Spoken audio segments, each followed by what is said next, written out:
Good morning. Welcome to our event, How Will the U.S. Unleash Commercial Nuclear Power? I'm Mark Jameson, a non-resident senior fellow with the American Enterprise Institute.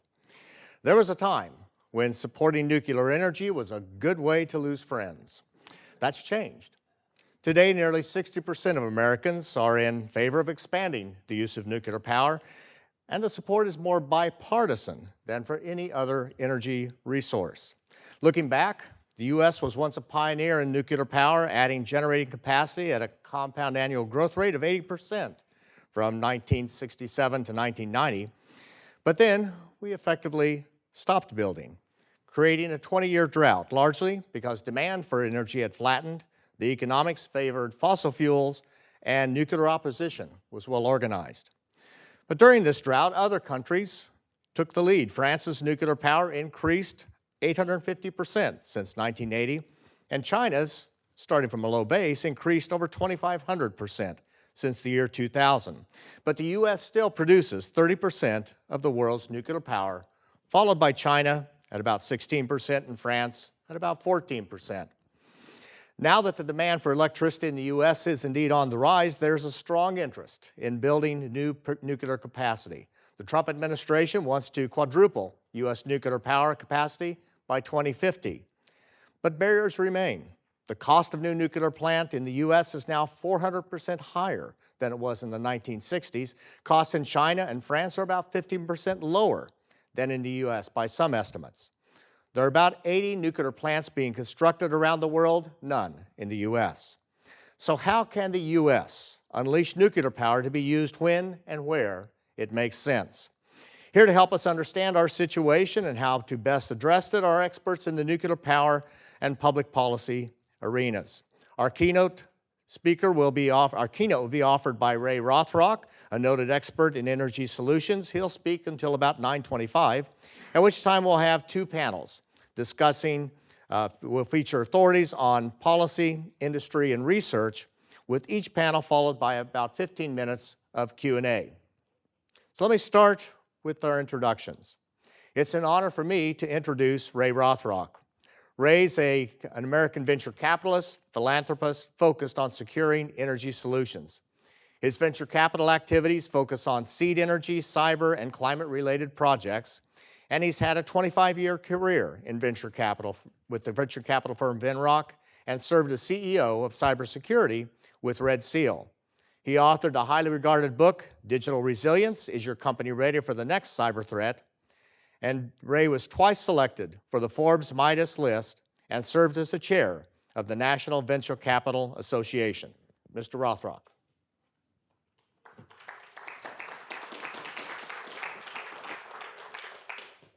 Good morning, everyone. I got here at 2 a.m. this morning, so I will try to be snappy. So here, you've been staring at this picture for a while. It's a pop quiz. What's wrong with this picture? I drew it. Yeah, AI drew it, but what did AI get wrong? It's missing an electron. No. It is missing that, but the Bunsen burner is coming out of the microscope. You see that? So you guys, that's ChatGPT's intelligence about science. Anyway, so who am I and why am I here? Just very quickly, I got the Atomic Energy Merit Badge when I was 14 years old on my way to Eagle and was very inspired by it. This is back in the 60s. And life was very, very different back then, as you can imagine. I eventually went on to college at Texas A&M and graduate school at MIT. And my first job was working at that plant in the upper left corner, Yankee Atomic. Yankee Atomic went critical in 1961. It took 14 months to build and $30 million. Do the math. It was a pretty cheap plant.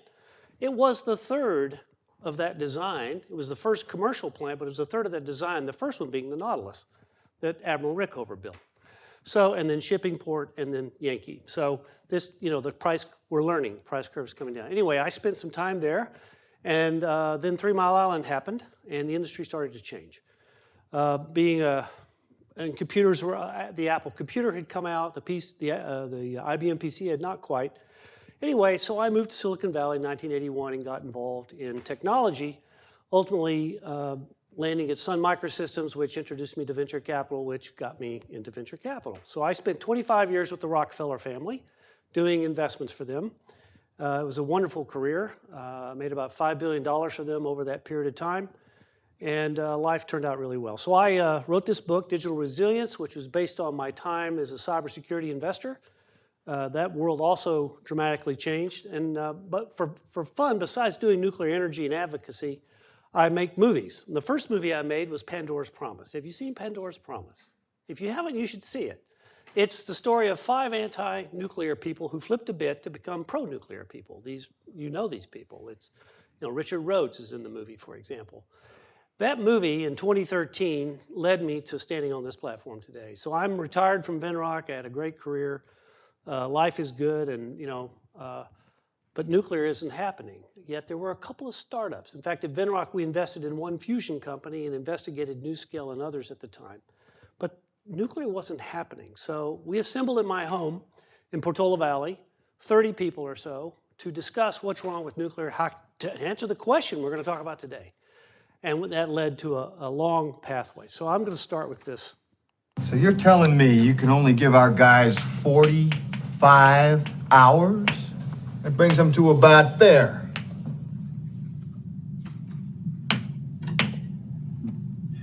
Gentlemen, that's not acceptable. Gee, we gotta talk about power here. Whoa, guys! Power is everything. Power is everything. What do you mean? Without it, they don't talk to us, they don't correct their trajectory, they don't turn the heat shield around. We gotta turn everything off. Now. They're not gonna make it to re-entry. What do you mean, everything? Power is everything. We know this to be the case, right? Power is everything. Without it, we don't have electricity. We don't have our communications. We don't have artificial intelligence. We don't have our factories. We don't have our military establishment. We don't have our social networks. Without power, power is everything. When I was a kid, we had a lot of power. Today, we don't seem to have as much power as we used to because the prices are going up.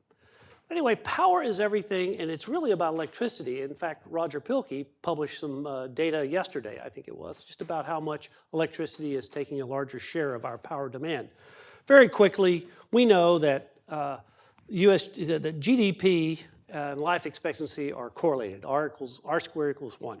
We also know that energy use provides GDP, which therefore increases life expectancy. We know that power is underpinning all of our life, all of our quality of life, and everything about it. So this is undeniable. This is a fact. So let's make power.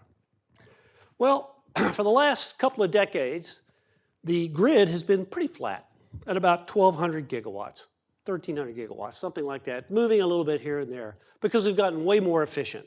One of the nice things about innovation is we know how to make things cheaper and better and with less capital. And it's been flat. But suddenly this time we have this thing called artificial intelligence. We have this thing called electric vehicles. We're trying to electrify our homes. It turns out electricity is pretty useful in a lot of places. I mean, I don't know. I got a couple of computers with me today, and I don't know how many batteries, and I'm charging up right now. So power is everything, and power is going to increase. So this is the projection by the EIA going from our U.S. grid going from 1,200 to 1,500. That's 300 gigawatts. 300 nuclear power plants. That doesn't include all the other power stations that are going to have to retire because they're worn out. The gas plants, the gas turbines, the solar, the wind, the other nuclear plants, they're all got. So we have a massive, massive gap between what we need and what's available.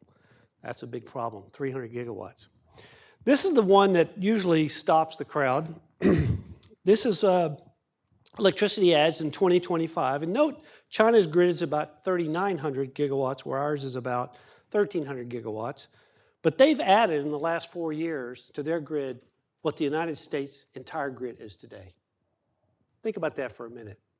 That is a massive amount of power. And there was a time a few years ago they were putting a coal plant online every week and those kinds of things. So it becomes a real challenge for understanding that power undergirds our entire economy and our lifestyle and everything about us when they can do that in 4 or 5 years equal to the United States. So let's look at American nuclear power. So as was mentioned, it's all started back in the 60s. We built about 100 plants over 30 years, and then we stopped. And so everything began to ossify, everything began to shut down. You know, if you look there, I moved to the Silicon Valley in 1981, became a venture capitalist in 1988. But we did Vogtle a few decades later, I should say. But this is our history. If you look at the cost of nuclear power in the United States, it was going up even after 3 Mile Island, but there was some other reasons for it. In fact, again, I'll cite Roger. He's put out a couple of pieces this week that really detail a lot of this. But that's a big gap between 1990 and Vogtle at $15 a watt, $15,000 a kilowatt. It's usually how we talk about it. That's quite dramatic. But so the reality of Vogtle 3 and 4, 2.2 gigawatts, $35 billion. But the really good news here, and I think part of the whole message is why we need to standardize on reactors, is that we had a 40% learning curve between Vogtle 3 and Vogtle 4. So it cost $35 billion in 15 years. Sorry about that. There was a lot to blame there. By the way, 40% of that $35 billion is interest because it took so long to build. But we had this massive learning curve. And of course, when Vogtle 4 came online, I remember they were asking this, Tom Fanning, the CEO of Southern, it's like, are you going to build a Vogtle 5, a Vogtle 6? And they hadn't any plans. So unfortunately, that labor force now is disbanded and gone to find other work. Furthermore, at $35 billion, there's very few companies, very few utilities can afford that kind of expense. That's a big down payment if you think about it. Think they started out at around $10 or $11 billion. They wound up being 35. But that said, the American nuclear power industry has an incredible safety record. No deaths from radiation. No deaths from accidents in the United States. This is despite 3 Mile Island, despite Fukushima. Yeah, there were 53 people that died at Chernobyl, but that was in Russia, not in the United States. We have an incredible record, and the U.S. Navy just dwarfs it all. You know, we have 93 operating reactors today in the United States. There's about 100 floating on the oceans run by the U.S., and it has a 92% capacity factor. So basically, when you turn these things on, they run forever, very safely. The safety record is, I can throw some numbers up, but a lot of people roll their eyes. But it's thousands of times more safe than any other source of power in the world. But here's what we're facing. Not only is China building their grid very fast, but they're doing it very cheaply. This is China's data. This is from the New York Times. If you look there, their cost is about equal to ours was when we started. We got to ask ourselves, why is that going on? They have 58 operating reactors, 33 under construction. It's a standardized plant. So they build a plant, maybe 3-4 years. The crew picks up and goes builds another plant, and they're interlaced. So they may be working on 33 plants at the same time, and a portion of those will be finished, and that crew will go to the next. So it's this standardization, it's this, as we say in the Valley, step and repeat process that is allowing China to run down the cost curve instead of like the US has done. I actually don't, I shouldn't put that straight line from 1970 to 2025 Vogtle because nothing happened in the middle. But nonetheless, it's a pretty stark diagram of what's going on. So when I was at Venrock and Energy 1.0 happened with President Obama, a lot of VCs like us said, hey, let's get in, let's see what's going on in this energy world. And by the way, the Venrock's roots are the Rockefeller family, so we actually had a lot of energy. Lawrence Rockefeller, the founder of the firm I work for, actually was an environmentalist and was a big advocate for nuclear power. He wrote a couple of books, and there's a few chapters on it, just as a sidebar.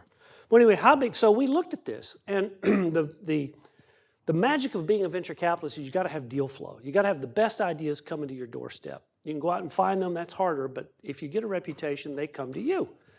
So energy wasn't happening in the venture capital world, and we ask ourselves, so where is it happening? So I hired some young interns out of Stanford and go out in the United States and figure out where everything is happening. And they came back and said, hey, we have good news and bad news. I said, what's the good news? They said, energy innovation is happening everywhere in the United States. Universities, we looked at PhD titles. I wish we'd have had LLMs back in the day. We could have just dumped it all in there and asked the question, but I had to ask these interns those questions. But it was happening everywhere. I said, what's the bad news? They said, well, there's no critical mass anywhere. We'll have to go everywhere. But what we have observed is this. that there are four forces to create outcomes. When the government gets lined up, makes a proclamation, when the research is supporting it, innovation is coming out, whether it's from universities or other research facilities, and industry gets behind it and scales it, all that's wonderful. And if the public supports it, then magic happens.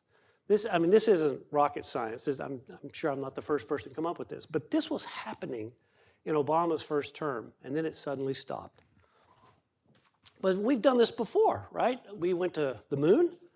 The World Wide Web came out of Defense Department innovations in the 60s. And the Eisenhower Interstate System, that was, of course, to get people out of cities in the event of a nuclear war. All this was defense-related. But these were big things when government had a statement of policy and action. Research was involved. To put those men on the moon was an incredible research project. I don't know what the total capital was. Industry had to build it, make it work. The Saturn V rocket was an incredible invention, and the public had to support it, which, if you've watched my other documentary, Chasing the Moon, the public was sort of mixed in those days. That's another good it's a 6-hour documentary of the 1960s about, told through the eyes of the space program. You know, we had Vietnam and civil rights and assassinations. Anyway, so we have to reboot. Whoops, I went the wrong way there. So we have to reboot the nuclear business. Some people, there's a lot of folks trying to figure out how much it costs and how many people. It's a 100,000 person problem. We've lost the supply chain. Turbines, for example, are not manufactured in the United States. Pressure vessels are huge. The machines to do that are not in the United States. Uranium, we gave up uranium enrichment in this country in the 80s. Today, we're principally dependent on Russia. Even after the Ukraine war, even though Congress said no more uranium from Russia, we are, nonetheless, we get exceptions to that law so that we can import enriched uranium to fuel our industry. And we think it's about a $500 billion investment. Well, $1 billion sounds like a small number these days, given the trillions that are happening out there. So this sounds like an easy problem. Okay, there we go. So, okay, sorry. So how does nuclear get done? The White House in 2025 put out these 4 executive orders about nuclear power. We're going to talk about those in a minute, but the DOE is involved and the DOD is engaged. There are over 50 startups doing nuclear fission projects today and about 25 doing nuclear fusion projects today. I consider that, in venture capital speak, that's where we have many shots on goal, which is wonderful. And we have about $5 billion of venture capital innovation money poured into that into the fission industry and about $15 billion into the fusion industry. We've got some companies like Westinghouse, which is an approved plant, BWXT, Centrus Energy for enrichment, General Motors, a new startup in enrichment, and the public, as was just said, seems to be coming around. It's amazing to me the youth support fission power and nuclear power more than others. This is not, there we go. So action results, as I said, the president executive order. So this group that I organized at my home in 2014, we put together a list of what you know, in a perfect world, what would you like to see happen? And we talked about the NRC, we talked about the industrial base, we talked about saving the existing fleet, all these things. Well, when the people that were writing these executive orders, believe it or not, they actually called some of us because they knew about some of our work. We'd been talking about this for a while. And it was thrilling. These people were like, well, what were your best ideas? And when those EOs came out, some of those ideas were in them. So it was very exciting to have that happen. Dan Poneman, former Deputy Secretary of Energy, and he's on the board of Oklo and stuff, he made this comment recently in the national interest. The thrust of these executive orders aims to put the United States back on a path to leadership so our children can live in a cleaner, safer, and more prosperous world. Dan, I've known Dan forever. I'm sure many of you know Dan.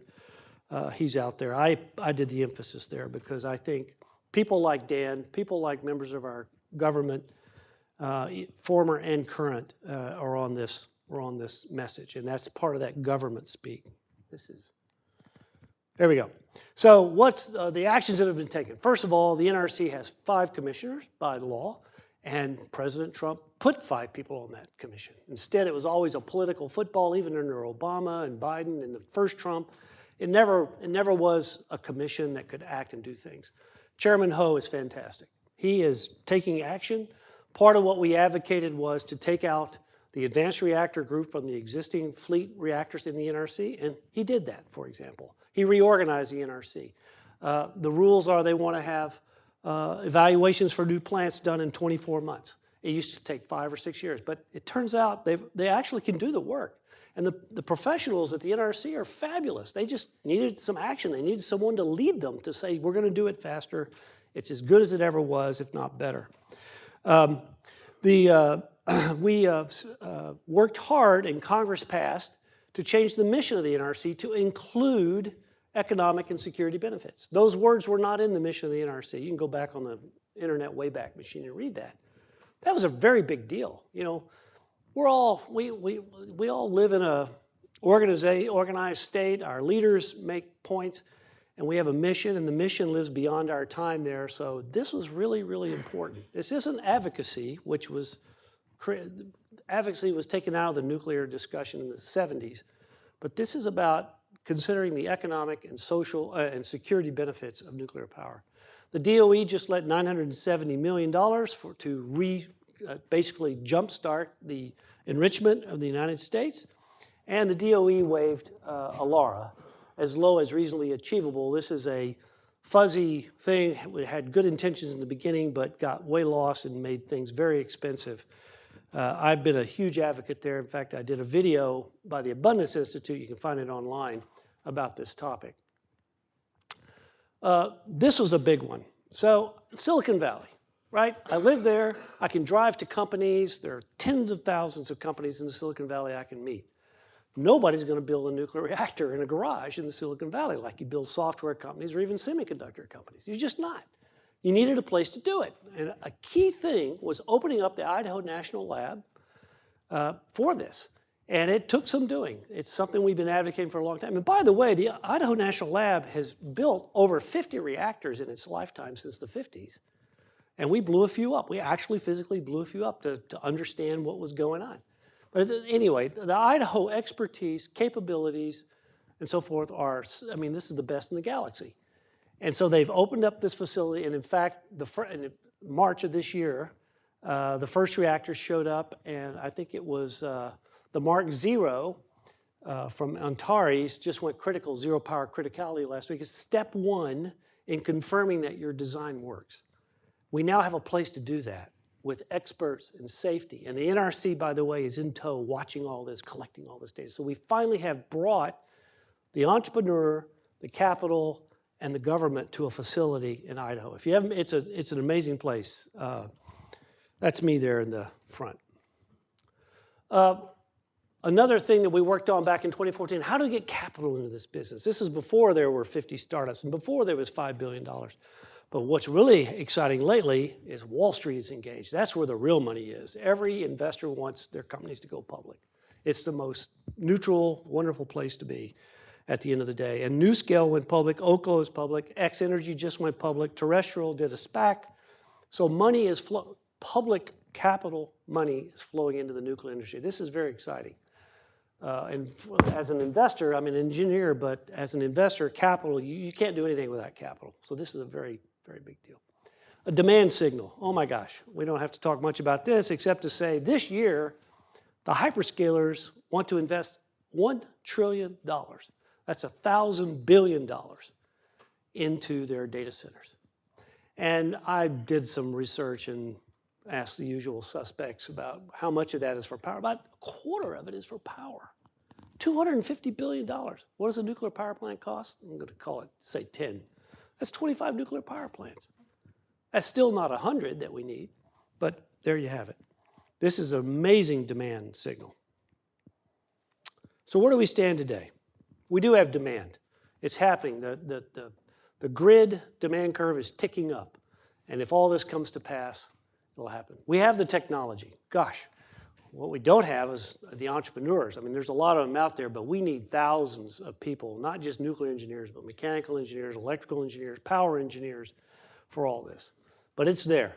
The capital is big capital is finally showing up to make this happen. And it's not government subsidized so much. This is like, you know, the big funds on Wall Street investing in this. It's very exciting.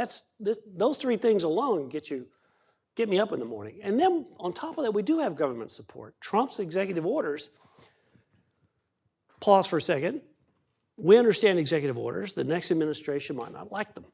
So one of my current passions is to work with Congress, working with a group in Congress called Build America, to take the best of those executive orders and to put them into law.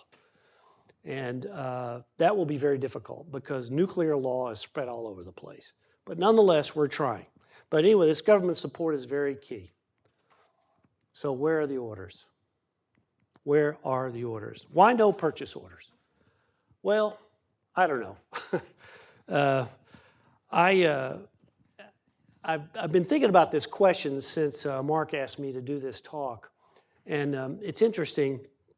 These are just some of my ideas. No purchase orders. NuScale's been available for 5 years. They had one purchase order, but it was canceled. I worry about them. There's been no new approved designs. Oklo tried, but it was rejected by the NRC, all for good reasons. A little bit of fault on both sides of that. But 4 reactors are being restarted. That's encouraging. At least the NRC understands the process. We're upgrading their capabilities. But there are no new orders. The executive orders are at risk. As I just said, we're trying to get congressional leadership to put those permanent. So when the next administration comes along, it's also, look, Congress does hopefully what the public wants in general. And so that'll be good. But the real hooker here probably is cost. These new plants, we don't, you saw the Vogel at $15 and China at $3 or $4 a watt. Nobody believes this. Nobody believes that we can build these things cheaper like we used to build them or like China builds them. That's probably true. But by the way, that's true in all industry. The Bay Bridge in San Francisco was, supposed to be a $2 billion project, turned out to cost $7 billion. I mean, America seems to have lost its way here on how to do things quickly and cheaply, or quickly and at least expensive. So we need to get down the learning curve. And someone is going to have to bite the bullet and build N=1, that first plant. There are groups like Ernie Moniz at the EFI has worked on, if we sold 10 plants at once, the first one's expensive, number 10 is less expensive, and maybe you sell 10 as a package and everybody pays the average price. Those are good ideas, but I don't know that the utility sector, or the people that would normally buy these plants to put them out as power, are ready to go there. And the one thing I didn't put up here because I don't have any data on it, and now you're just going to get Ray's opinion, Ray's speculation. I've been on 70 boards. I've been on 15 public boards, big boards, not utility boards, but big boards where capital allocation is one of our #1 things you have to do as a director of a big company. Where do you put that capital? And you're always doing the ROI, you get all the analysis. And I've not been in the boardroom of a utility thinking about the next plant that they're going to build, whether it be gas or solar with batteries or whatever it is. But I will tell you that it is not a straightforward decision. Nuclear may be cheaper. Nuclear may be safer. We're going to build something that's going to last 80 years, not 15 or 20 years. But the complication, the governance of that, that board, when they make that decision, those board members are probably not going to be there when that plant's finished, as was the case in Southern and Vogel. So it's not a simple pencil out the ROI and here we go. There's a whole bunch of things to do that. So this is just Ray's speculation about what it might be like to be in those boardrooms. And the other thing, and my group is still working on this, there is still this inherent fear of radiation. People think radiation is bad. Heck, radiation saves our lives every day, whether it be cancer therapy or fixing broken bones or whatever it is. And somehow Hollywood and the lore, it's just made radiation a fearful thing. And it's just not true. And the regulations that we have in this nation on radiation were established in the 50s, before we knew a lot. And that is not a good thing. I'll get a little technical, a thing called LNT, linear no threshold. So I did a bunch of work on bomb victims for high doses and short times, and they extrapolated it to 0 rather than figure out what was going on there. Well, they didn't have any data now. So me and another fellow paid for some research up at Columbia, David Brenner, did the work. He's a world expert on radiation and human biology. And that work revealed that there is a level of radiation below which you see no impact. Why could that be? That could be because we're human. We live in a sea of radiation. The Earth is radioactive. The sky is radioactive. Actually, flying out here last night, I got like another chest X-ray radiation because I was at 40,000 feet for 7 hours, 6 hours. The point is, our body's life has learned to evolve with low-level radiation, and that's what we live in. David's work, he looked at 80 years of professional medical radiation data. People that run that MRI machine, when they did your CAT scan, the people in the dentist office who take the teeth X-rays, all that sort of stuff. That body of work, that technical body of work is being re-looked at again. And it's more than that, though. I think we have to have a societal conversation about it. I think the media need to get involved. I think Hollywood could get involved. And I'll just leave you with one little bit. So my son is a professional musical theater guy, and he also produces. So we're writing a script about how nuclear power is going to save the world.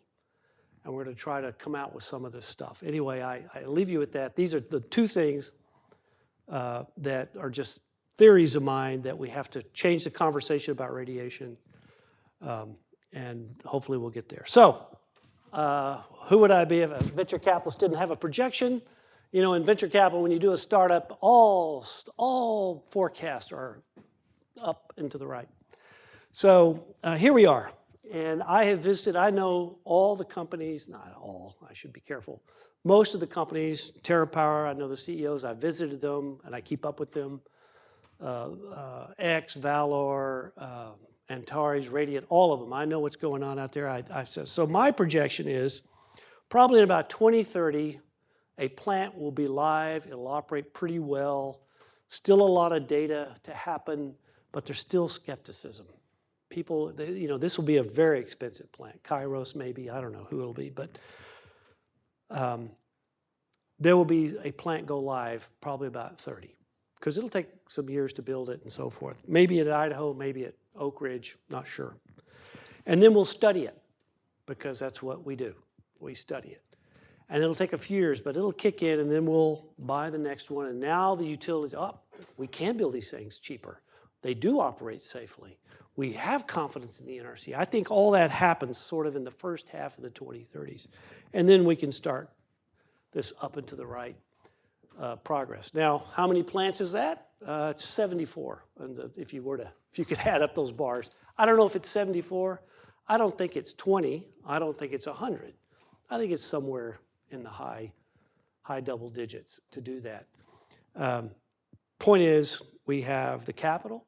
By the mid-30s, we'll have the people. The labor will be lining up. The supply chain will be lining up. The enriched uranium capabilities all come into play in the early 30s in the United States. So sort of like all the vectors sort of come together about 5 years from now. So when I was a kid in Fort Worth, Texas, this little man, the Ready Kilowatt, was on my television set all the time. And he came out of the Depression era when electricity,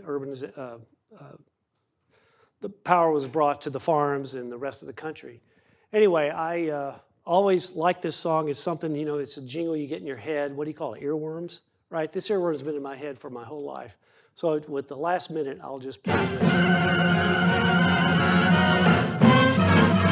Listen to the lyrics. I'm a real live wire and I never tire. Yes, sir, I'm a red hot shot. I can cook your meals, turn the factory wheels, cause I'm ready kilowatt. When you toast your toast or you roast your roast, it is I who makes them hot. I'm in your TV set with every show you get, cause I'm ready kilowatt. I'm the little man who's always there. I'm a powerful high voltage guy. I'm so full of spark, I can light up the dark. And you should see me wink my electric eye. I wash and dry your clothes, play your radios. I can heat your coffee pot. I am always there with lots of power to spare, cause I'm ready kilowatt. Remember, just plug in. I'm ready. Anyway, this was my inspiration to get into nuclear power when I was a kid. And it still is my inspiration today. So look, results matter. That's venture capital in me talking and engineering me. Stay curious. we can do this, but we have to work together and we have to be optimistic about it. That's my pitch. Thank you.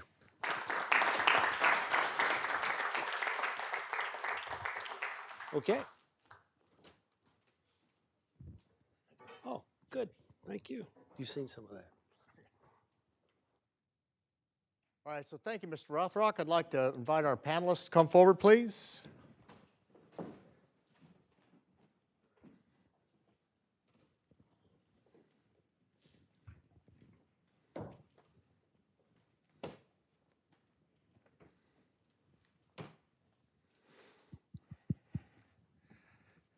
All right, so let's turn to our first panel. Our first panel is going to focus on the economic and regulatory issues.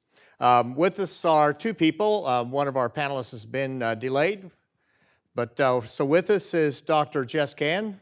He's the Associate Director for Nuclear Science Technology at the Idaho National Lab. We had a really good advertisement for that just a few moments ago.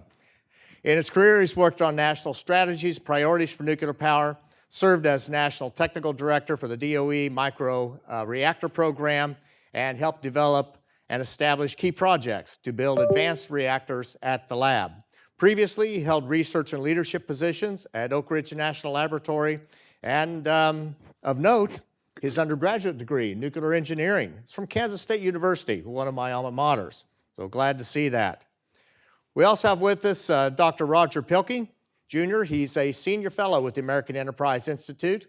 He's concurrently a professor emeritus with the University of Colorado Boulder, where he's previously a professor in the Department of Environmental Studies.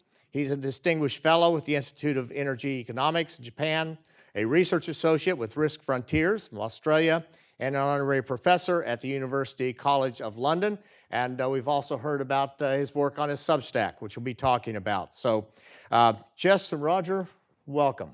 Thank you. So for the audience, I'll ask our panelists questions until about 10:10, so for about 30 minutes, at which time we'll take questions from you for about 15 minutes. If you're online, please submit your questions to julia.torres@aei.org. That's julia.torres@aei.org. Or you can submit them on X with hashtag AskAEITech. That's again hashtag AskAEITECH.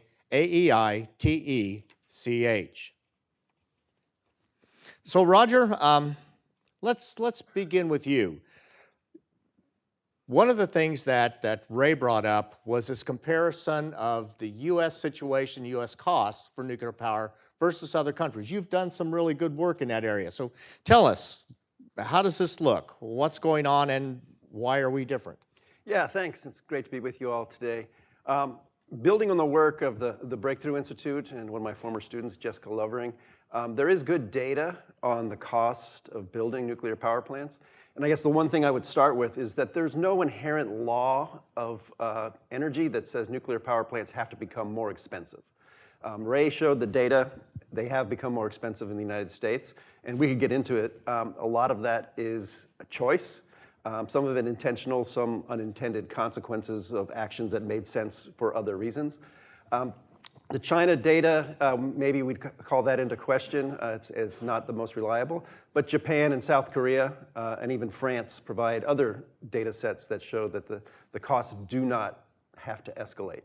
And so when we talk about nuclear energy and its costs, the big factor that Ray talked about was the cost of capital, and part of that is the time it takes to actually build plants in the United States. And that means that, and I forgot the number Ray said, but 40% of the cost, 30% of the Vogtle plants was interest costs. And so as we talk about this, we're gonna need more electricity in the United States, around the world. It's gonna have to come from somewhere.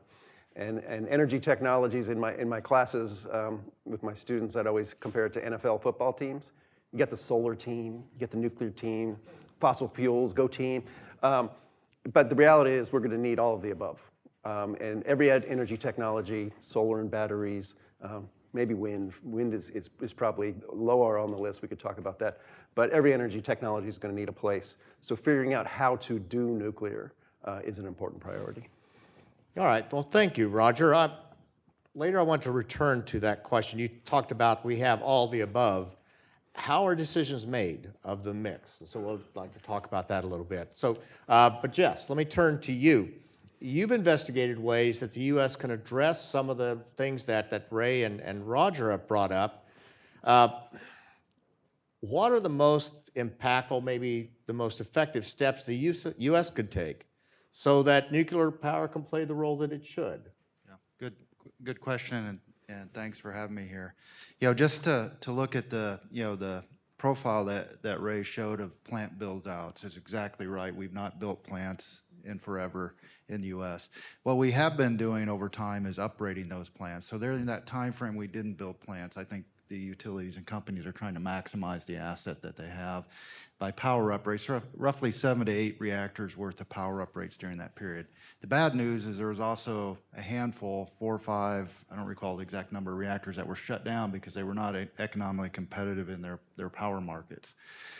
So there's a near-term effort to, on that front to get more power upgrades and some reactors restarted. I was just at an event yesterday called Uprise that's about achieving 5 gigawatts in power upgrades and plant restarts by 2030. It's part of one of these executive orders that Ray showed. And the Palisades plant is on track to be restarted. Constellation's going to be restarting, 3 Mile and at the Crane Clean Energy Center, and then there's some other, maybe 1 or 2 other plants that could be restarted. There's not a lot. This isn't going to get us to that 50 to 100 gigawatts, but it's a good start. And when people ask, or when it comes up with like data centers, how can nuclear help? Well, 5 gigawatts is still a substantial amount of power, and we see the data center developers and tech companies investing in plants, investing in these upgrades, so there's potential for capacity. Turns out those are going to be the lowest cost ways to add nuclear power over the next 5 years. And then you start seeing, again, what Ray showed is the possibility of building plants. As these plants have gotten more expensive, there was different categories of reactors have developed, including small modular reactors. These are reactors less than 300 megawatts generally. They can be much smaller, but they've tend to optimize recently around that 300 megawatt level because that the higher you go in power, the lowest unit cost for electricity dollars per kilowatt hour. But as you go smaller, then you can factory produce these things and manufacture them rather than construct them. So they're right about 300 megawatts, and there are a number of projects. The first, GE Vernova BWX 300 is under construction in Canada. There's some economic deals that the administration is working with Japan and other countries to inject capital. There was an announcement to build SMRs in Tennessee and in Alabama through $40 billion of funding there. And innovative for the government approaches where they may actually own those reactors. So if the utilities aren't, don't have the confidence and can't handle the risk to move forward, the government, at least in this case, is taking some steps there. So that's one activity to try to get the overall capital cost down and proceed on the small modular reactors. And then there's this other category, what we call microreactors that are even smaller, 10 megawatts. These are being tested right now. Ray mentioned a company called Antares turned reactor on at Idaho 2 weeks ago. It was the first new reactor turned on at Idaho in over 40 years. So that gives you like the lag and why it takes so long to relearn this, because while we've done it before, those people are retired and generally gone. And we have new technology that will hopefully help, a manufacturing technology.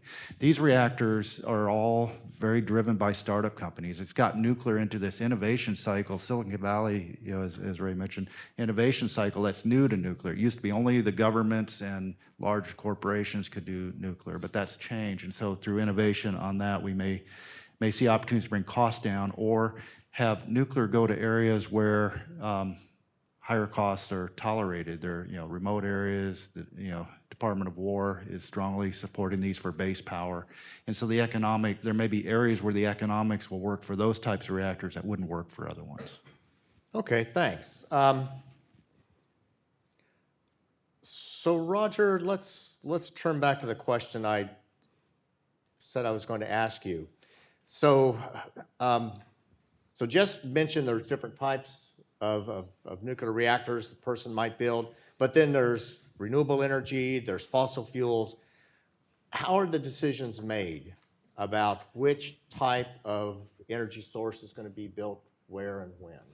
Yeah, if we take a look at federal energy policy, which creates the policy background for regulation, investment, research and development, the United States has historically considered energy policy as energy policy about every generation.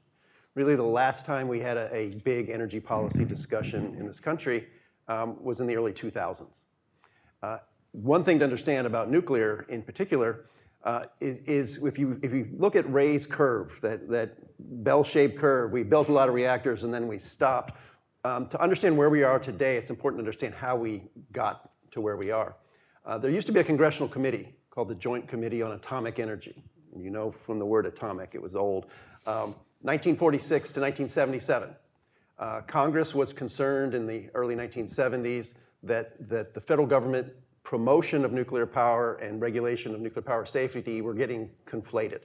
Those two missions came into conflict.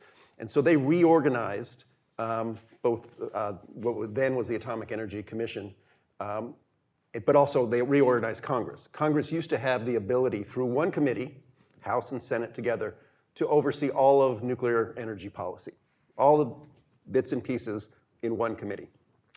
After they terminated that committee in 1977, today we have 11 committees, and I didn't count the subcommittees, that with oversight of different parts of nuclear energy.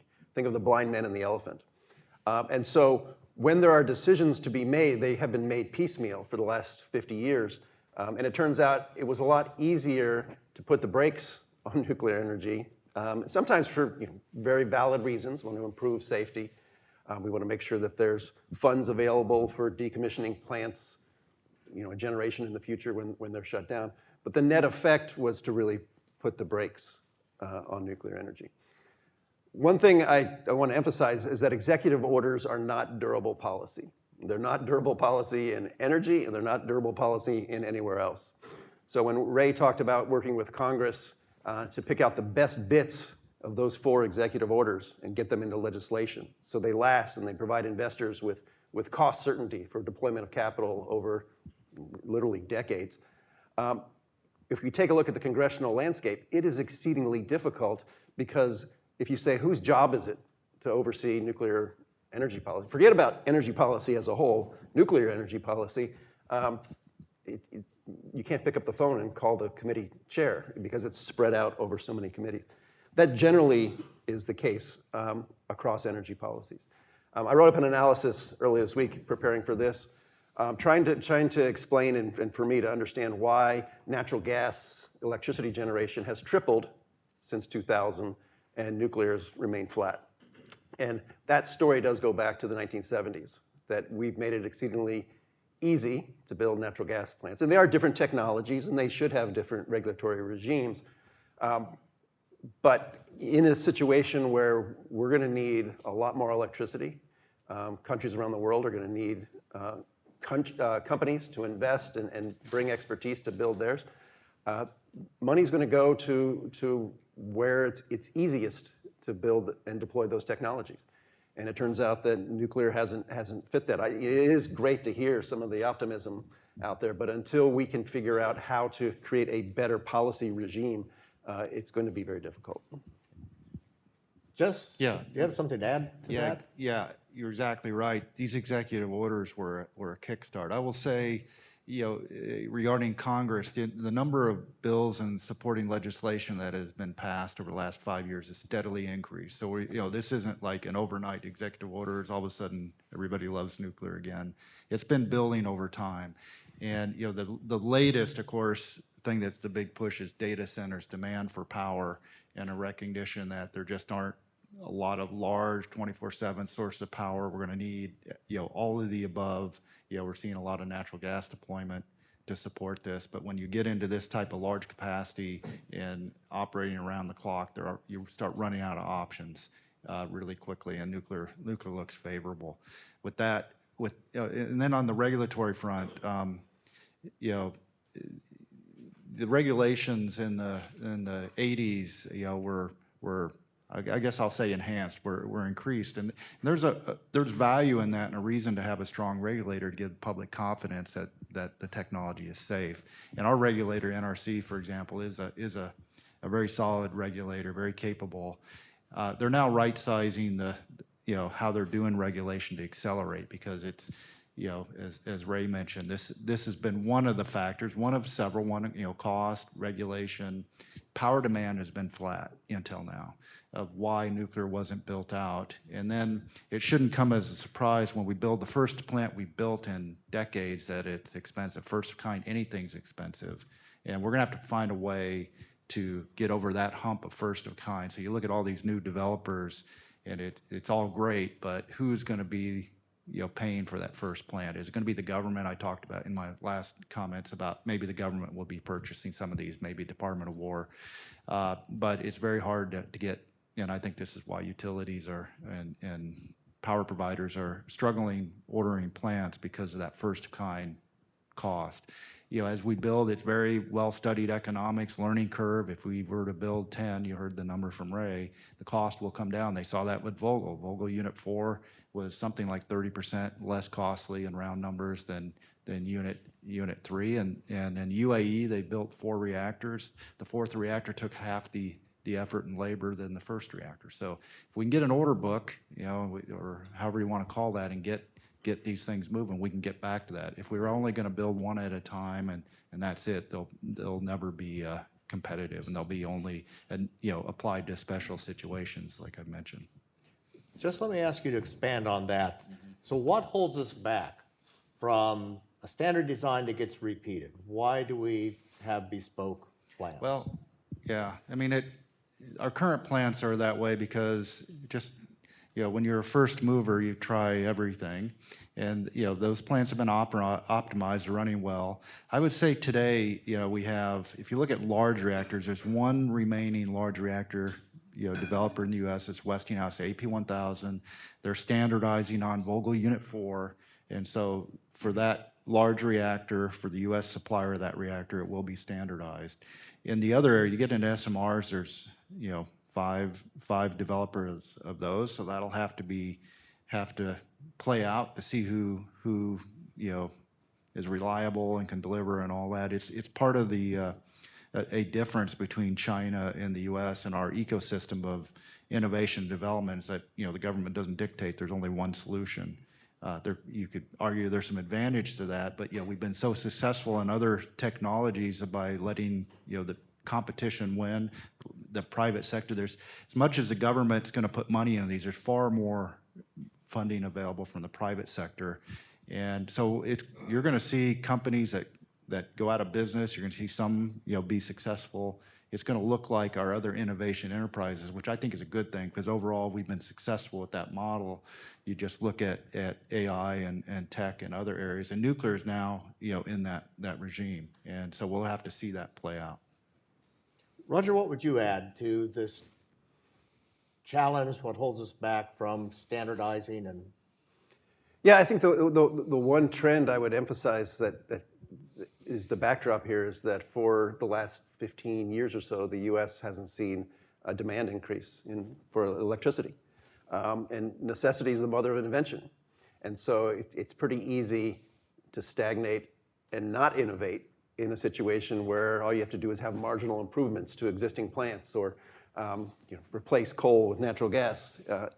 If we are truly in this environment, and most projections say we are, where we're going to see accelerated demand for electricity, it's going to have to come from somewhere. The number that I wasn't aware of from Ray's presentation that opened my eyes was that $250 billion of investment in new generation that may come from the hyperscalers. That by itself will help to motivate not only innovators out there, but demands for standardization as there are more and more units deployed. And the ones that work will be standardized, and the ones that don't will fall off. let me follow up on something else that you've talked about, and that is getting Congress in kind of the right place. But I'm going to talk at it first from a policy perspective. So I've cut my eye teeth in utility regulation. One of the things that we know from that, just working around the world, is that when you're asking people to make 10, 20, 30, 40, whatever year investments, they need predictability of how it's going to be treated. That's not what we've had. So what would we need from Congress in order to make the things that are in the executive orders stick? What's kind of most important? There's a number of things that have been put onto nuclear. The NEPA process, so environmental regulations for nuclear power plants. Nuclear power plants, and rightly so, are treated very differently than other types of electricity generation. Part of that is simply because we're dealing with a different technology. Part of it, though, is the fact that the 3 Mile Island, the effect of 3 Mile Island cannot be overstated. There's a lot of fear, as you heard, over radiation. If you're optimizing only for safety, not for economic benefits, not for energy security, you're gonna emphasize safety at all costs. And so one of the things that Congress could do is to revisit the NEPA process, not to eliminate it or get rid of the environmental or safety reviews, but to make sure that they're in line and in balance with the other priorities we have, which are providing secure electricity at stable prices for a long time. I had a chance a couple years ago to meet with the utility that oversees the Vogtle plants. And everybody talks about the headline number, $35 billion, which is a big number. The thing that jumped out for me from talking to them is that the ratepayers, Georgia, South Carolina, have cost certainty on their electricity bills till the second half of the century. And in an environment where fossil fuels, natural gas in particular, is highly variable, some years it might be competitive or less than nuclear power, and other years, depending on what's going on around the world, it might be much higher. And you can't guarantee that cost certainty when the fuel itself is your main cost. And so Congress needs to take a look at how across the board, and it's not, there's no easy fixes here, but to cap or accommodate an industry where they have just add layer and layer of more costs onto building new nuclear. But as I mentioned, without a comprehensive view, it's going to be very difficult to do this piecemeal. And so I agree, there's been a lot of legislation, but if you want it all to add up in a way that is what I would call a nuclear forward agenda, somebody has to have the ability to see the view from 30,000 feet. Jess, what would you add? Yeah, I got a couple comments. I totally agree.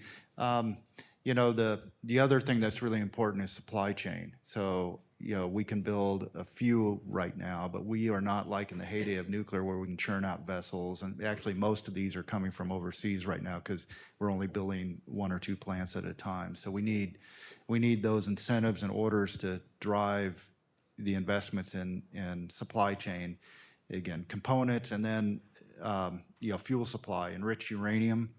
You're hearing a lot about enriched uranium these days, I guess. But the U.S. right now has one enrichment plant that produces about 1/3 of the enriched uranium we need. We import the rest. And we're talking about a growing nuclear, and we're also wanting to use enrichments going up to 20 weight% for some of these advanced reactors, which we don't produce much of right now. So the government has, in Congress, has appropriated money to support that supply chain. Actually, $2.7 billion for enrichment, 3 companies, $900 million each. Investments there. They've also, the former Loan Programs Office, Energy Dominance Financing Office, now has $200 billion in funding for loans to try to stimulate this. So some of this is also coming through appropriations as much as legislation. And then the last point, and very dear to my heart, is the 4th executive order that was listed there, reform reactor testing at DOE. When you hear the word reform, it sounds like we're doing something wrong. What it really did is change things to enable. We've updated our regulations and our processes, when I say our, it's DOE, to enable testing at actually just testing authorized by DOE. If you look at a regulatory, there are 3 organizations that can authorize reactors. Of course, the NRC for commercial purposes, Department of War for military purposes like submarine reactors, and then Department of Energy for testing and their purposes. So we've updated those regulations, and that's what's enabling this reactor pilot program that was called for in that executive order that has 10 reactors that have been identified to be executed under DOE authorization, which is entirely appropriate for a first-of-kind early-stage test reactor to have to go through the full commercial licensing when you've not tested that reactor and gotten the data, is a real challenge. Oklo was mentioned. They were going down that path. Now they're going down for their first reactor, a DOE authorization. And then that information can be used to support the commercial. So the regulatory side, the funding side, supply chain side, and then we could, workforce is also a need, but those are hurdles that we're going to have to overcome. Okay. So thank you. Now, Roger, you had talked about decision-making being kind of spread across Congress. And one thing we've learned working with institutions over the years is if you want nothing to happen, you give a lot of people veto power. And if decision-making is spread across a lot of congressional committees, if one of them says, I'm not going to do this, then a lot of things don't happen. Right. What holds that in place? Why is it that someone is still thinking that's a really good idea? Yeah, I mean, with Congress, it's probably less somebody's thinking this is a good idea rather than this is the way that we've been doing things. I mean, I don't know, but there's probably some members of Congress who weren't even born in 1977 when the committee reorganization occurred. Congress goes through expansion and contraction over generations. It was only 1974 when the US Congress had the ability to look at the federal budget as a whole. One thing that gives me optimism here is public opinion on nuclear power. As you heard from Ray, public opinion is very strong in favor of nuclear power these days. Gallup reports that overall it's at or near an all-time high of support. There is a partisan split. Republicans have more support for nuclear power than Democrats, but 60% versus 80% is in these days, that's a bipartisan agreement. I have this theory that if nuclear power were invented in 2026, it would be welcomed with open arms by the left and the right. On the left, they'd say we've solved the climate issue. On the right, we have energy security and cost containment. Rui Teixeira and I here at AEI did an opinion poll on what Americans think about energy and climate. It was before the election, so it's a little bit dated. But one of the questions we asked, we didn't just ask, do you like this technology or that? We asked people to rank technologies: wind, solar, nuclear. And what came out was that the two most popular electricity production technologies are solar and natural gas. Folks on the left like solar a bit more, folks on the right like natural gas. Decidedly, coal and wind were at the bottom. So nuclear was in there at the middle. In that poll, the one question we asked where we had universal agreement across everybody, no matter who they voted for, their income level, their education level, their age, was what framing for energy policy do you want? Do you want get off of fossil fuels as fast as possible? Do you want go all in on fossil fuels, drill baby drill? Or do you want an all of the above? Everybody liked all of the above. Since then, in our politics, a lot of folks, particularly on the left, have started talking about all of the above. When you frame energy policy as all of the above, nuclear has enormous support. So to get back to the question, if I'm in Congress and I'm looking for one of those 75% issues, and if I'm a Republican or a Democrat, nuclear power is certainly a candidate there. And so I am hopeful that the frustration of not being able to get things done in Congress would be a motivation to maybe try to streamline how the institution considers not just nuclear, but overall energy policy. Because what we've had, for the last good long while, last 20 years, is a pendulum effect. The president's a Democrat, we get some executive orders. The president's a Republican. Let's cancel those and put ours in. Let's go back. Let's go back. I can't even imagine what it's like to be in industry and have to deal with that sort of environment where you know that money you invest this year and next year might be wasted in the next inauguration. So the challenge isn't so much that someone is saying, I really like this situation. It's the people who could actually change it, have other priorities, other things. Yeah, I mean, I think it's simple we're having a conversation about how do we accelerate and jumpstart nuclear power. This hasn't been a conversation for a long time. And so in Congress, where issues come and go, the minute that congressional leadership decides, yeah, nuclear energy is a priority, they're going to take a good hard look and say, wow, it's going to be really hard to get things coordinated unless we figure out how to streamline things. So Jess, we've talked a lot primarily about institutional issues, decision-making issues, mobilizing people. We've not talked a lot about the technologies. So what are the technology investments, innovations that would help us with nuclear? Yeah, it's good question, and good question for me. That's what we do at National Labs. I guess I'd start by saying DOE, through the Office of Nuclear Energy, has been investing in research and development, technology development on nuclear, even during this downturn. In fact, Idaho National Laboratory, in its current form, was established in 2005. So if you look at that curve, it's like, okay, why you establish a nuclear laboratory? It looks like nuclear is going down. But there was some visionary people that said, no, this is an essential capability for a nation like ours, and we need to maintain the research and development capabilities that we have at our national lab. We operate four reactors for testing. We have hot cells for examinations of fuels. It's a capability. If you do not have that capability, you will not be developing and expanding nuclear power. And so what came along with that is research and development programs on a whole range of topics, but I'll just give one example is on fuel development. So these reactors use different forms of fuel. It's fundamentally enriched uranium, but you can put it in pellets and rods, or you can put it in coated particles, or you can dissolve it in a salt. And at the time, in the late 2000s, there was a program related to development of high-temperature reactors. It started a fuel development program on a fuel we call TRISO fuel, triisotropic structural something. It's a acronym. We'll just call it TRISO. But that to develop a nuclear fuel and get it fully qualified is a 10 to 15-year endeavor, because you have to, develop the fuel, you have to test it in a reactor, you have to do examinations after it's been irradiated. That's a long process.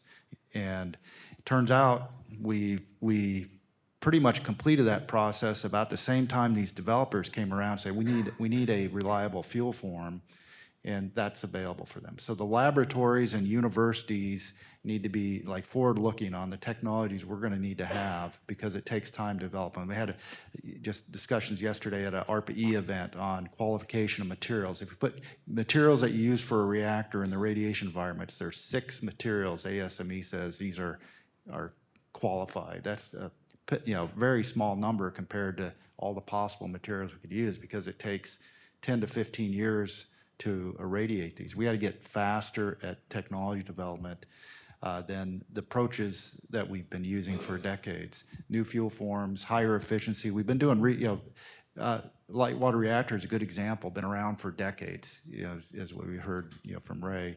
We've been improving the operation of those reactors over the last several decades. Better fuels, better operations. The capacity factors went from when these reactors were starting up in the 70s and the 50s and 60s to now over 90%. So you've gotten 50% more power out of the same reactor just by operating it better.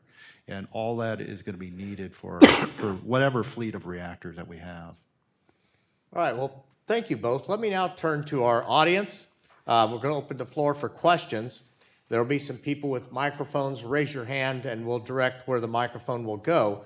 If you're in our audience on the internet, please email your questions to julia.torres@aei.org or send it on X at #AskAEITECH.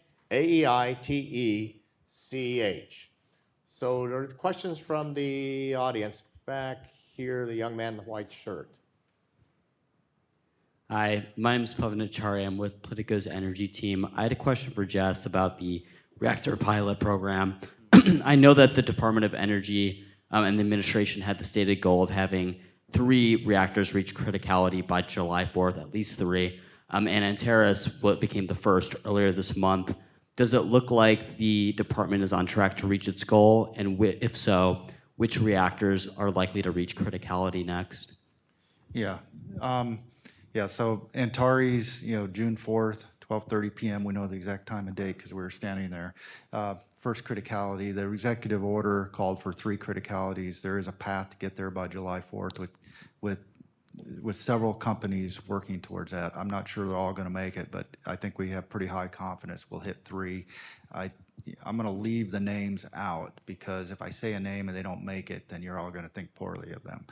When you shouldn't, because this is like when this executive order came out, we're like, really, this is like we haven't done any of these in decades, and then in a year we're going to have 3 reactors. But there's a path to 3, maybe 4, going critical by July 4th. It'll be close. Another question, the young lady to his right.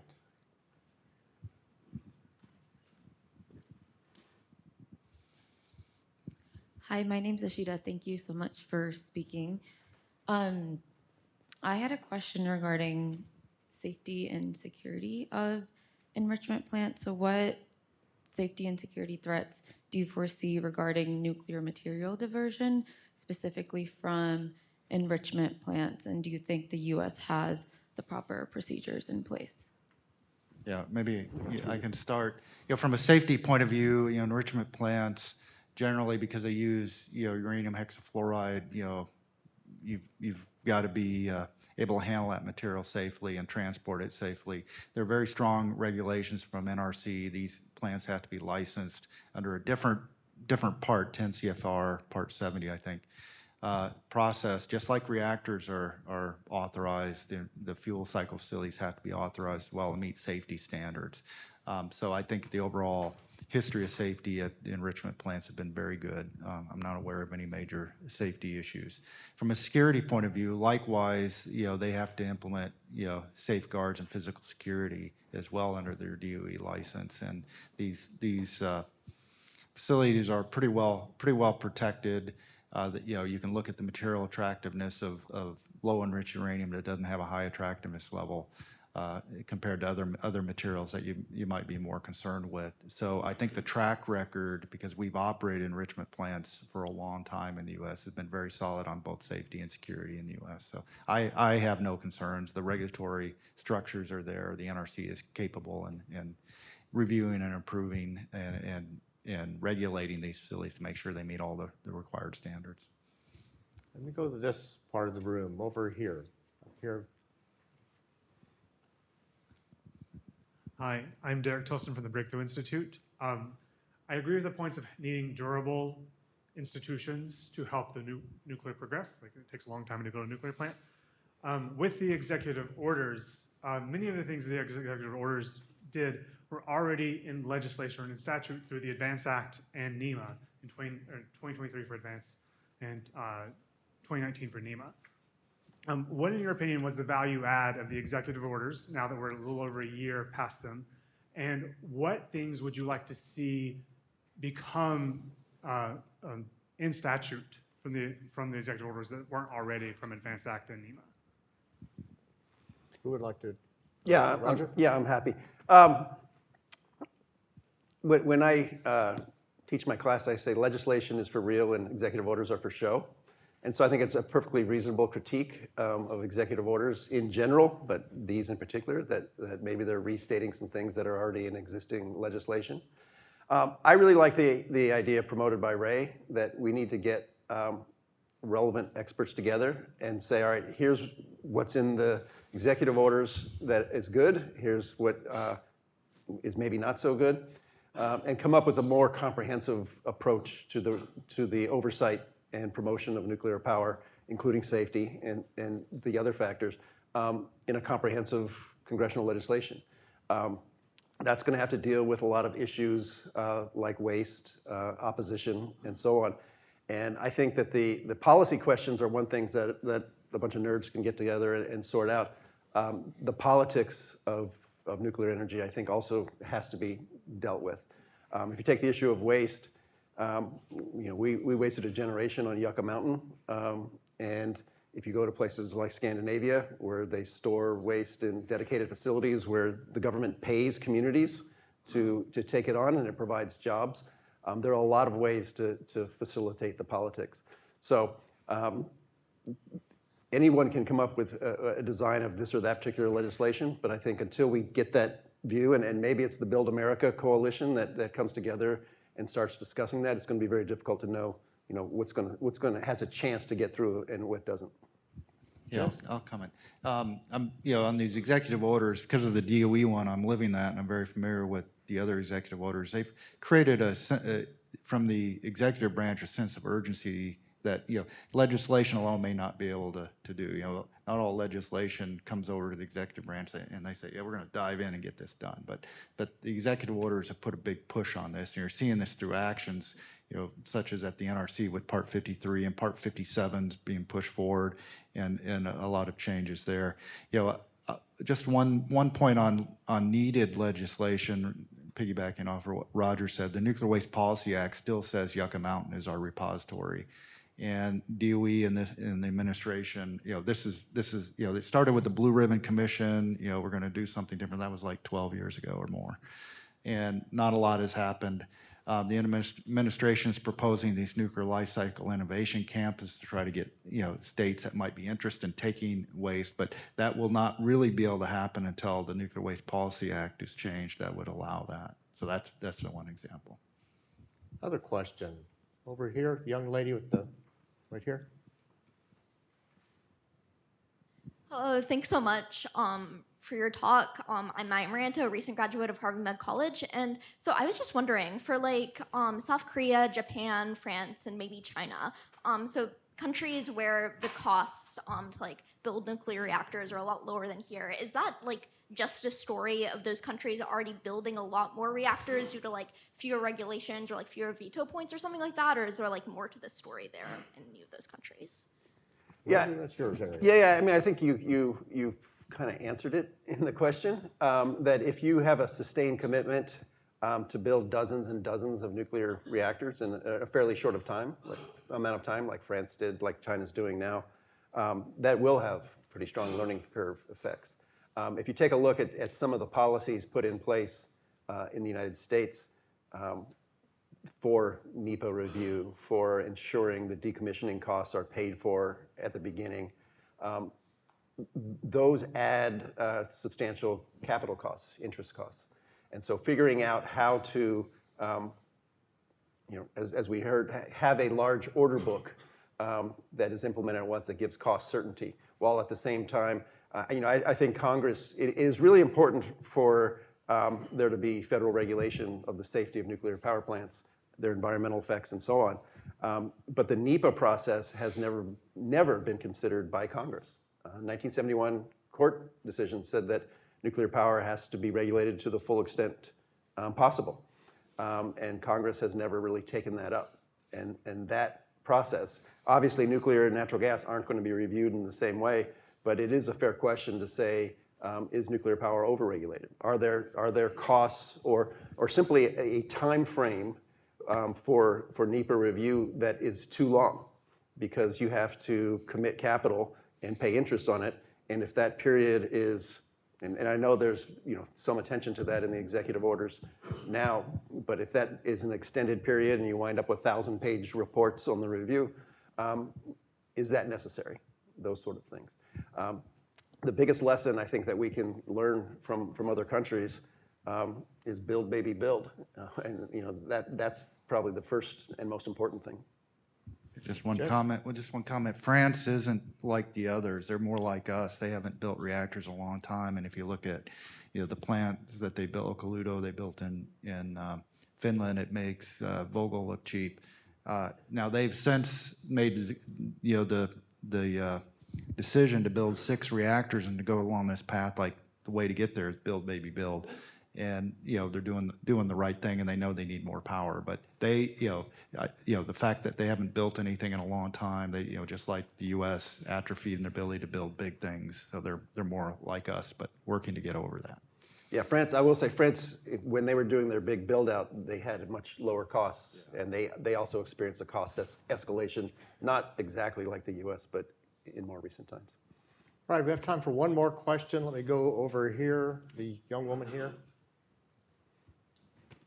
Hi, thank you again for your comments today. Emily O'Connell with Duke Energy.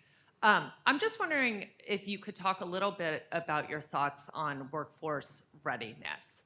And if the investment comes and the financing is there, are we in a place where we have a workforce ready? If not, what should industry, what should Congress be focused on to ensure that we're ready? Yeah, I can talk a little about it. I mean, if you immediately today started building 10 plants, we don't have the workforce. You know, maybe this is the positive side is going to take a little bit to get there. But what we need what we really need is that demand signal that those projects are going to happen. Because if you talk to the trades and the unions, they're saying, well, we can bring the workforce. We just need some firm orders and direction.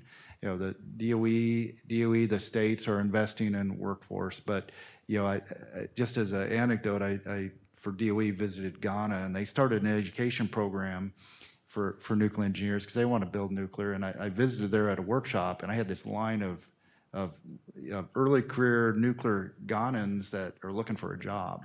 And so we got a chicken and egg problem here on this. I think if there's the demand signal, people always want good, well-paying jobs, and I think we can build out that workforce, but we don't have that right now.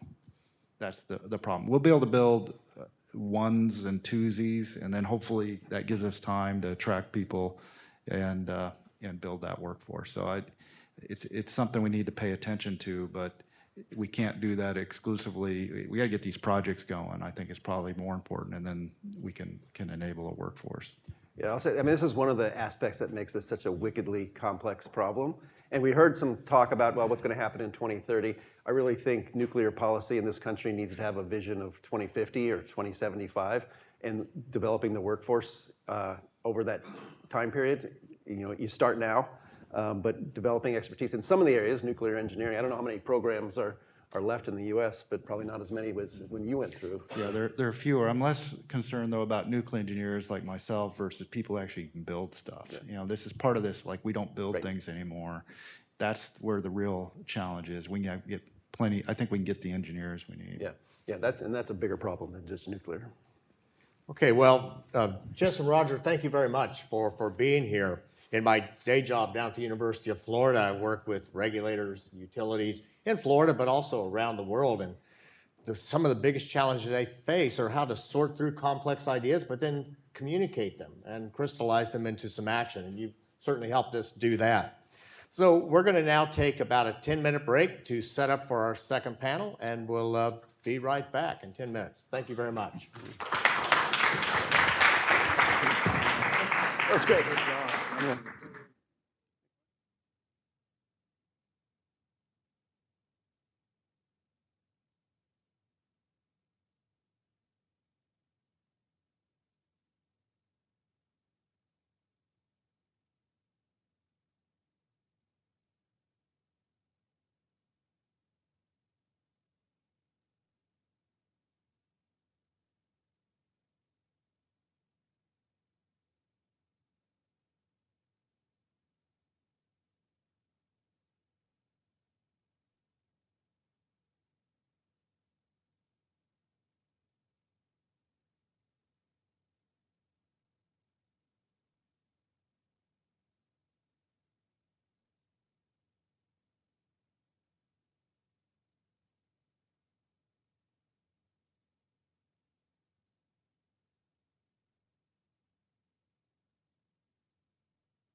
get companies to act and work together, and it's interesting stuff. Yeah. Yeah. Ask more questions. All right. Same thing in venture capital. Okay. All right, well, welcome back, everyone. So now we want to turn to our second panel that's going to talk about how we can advance the political and public dialogue.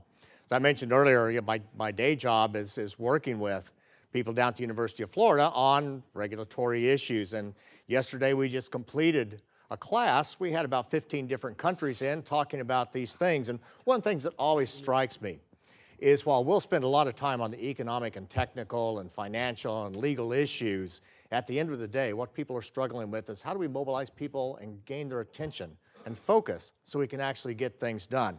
And that's what our panel here is about. And we're very fortunate to have 4 really good experts in this area. So let me make their introductions. I will start with Dr. Ann Biscotti. She's the founder and president of Bisconti Research. She's an internationally known expert in public opinion and communications research on nuclear energy. She provides surveys, focus groups, executive interviews, case studies, and consultation for electric utilities, other industry organizations, national laboratories, and for the government. Previously, she was vice president of research and program evaluation with the Nuclear Energy Institute. We also have Katrina McMurrian. She's executive director of the Nuclear Waste Strategy Coalition, an ad hoc organization representing the collective interests of member state utility regulators, consumer advocates, attorneys general, radiation control officials, and others. And she also serves as the executive director of the Critical Consumer Issues Forum, a national forum of state utility regulators, consumer advocates, electric utilities, and she was previously a member of the Florida Public Service Commission. We also have with us James Patukas. He's the senior fellow and DeWitt Wallace Chair with the American Enterprise Institute. He analyzes U.S. economic policy, writes and edits AEI's blog, AEI Ideas blog, and hosts AEI's Political Economy podcast. He's also a contributor to CNBC, writes Faster Please, a newsletter on Substack. Before joining AEI, he wrote for Breaking News, Thomas Reuters, and the U.S. News and World Report. And Ray Rothbach is back with us again, and he needs no introduction. So again, for the audience, I'm going to ask questions until about 11:10, at which time we'll take questions from you for about 15 minutes.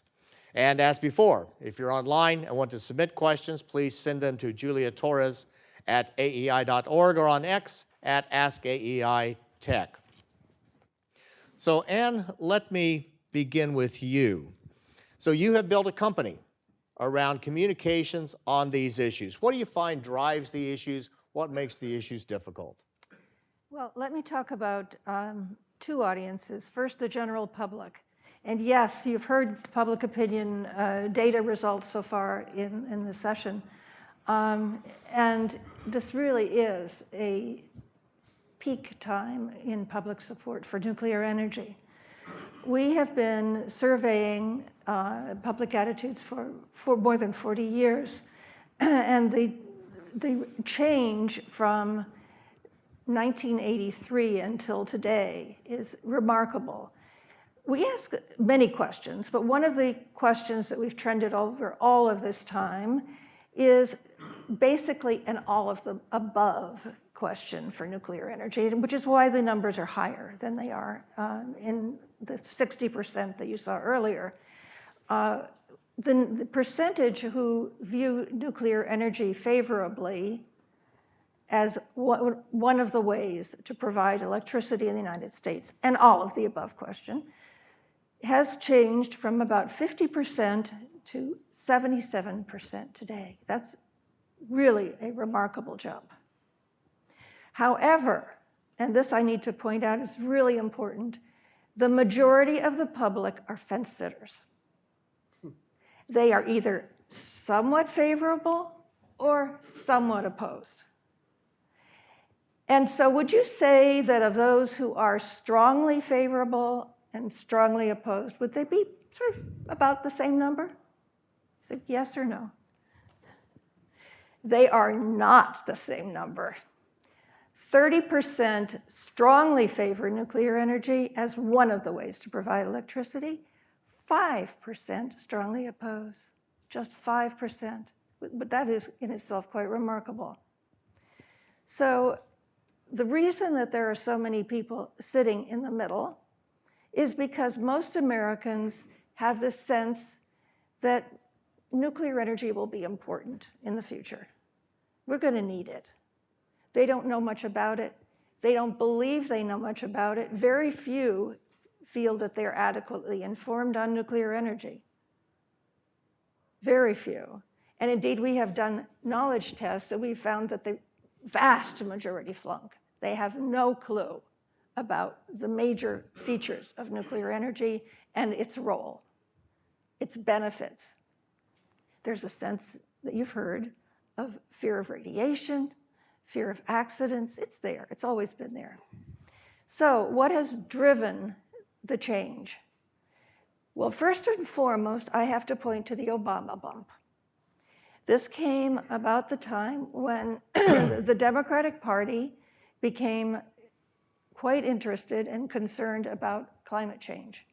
Republicans have always, as we heard, been supportive of nuclear energy, but Democrats have not. And with the Obama administration and Obama himself speaking out in favor of nuclear energy as a solution to climate change, it really, really turned things around.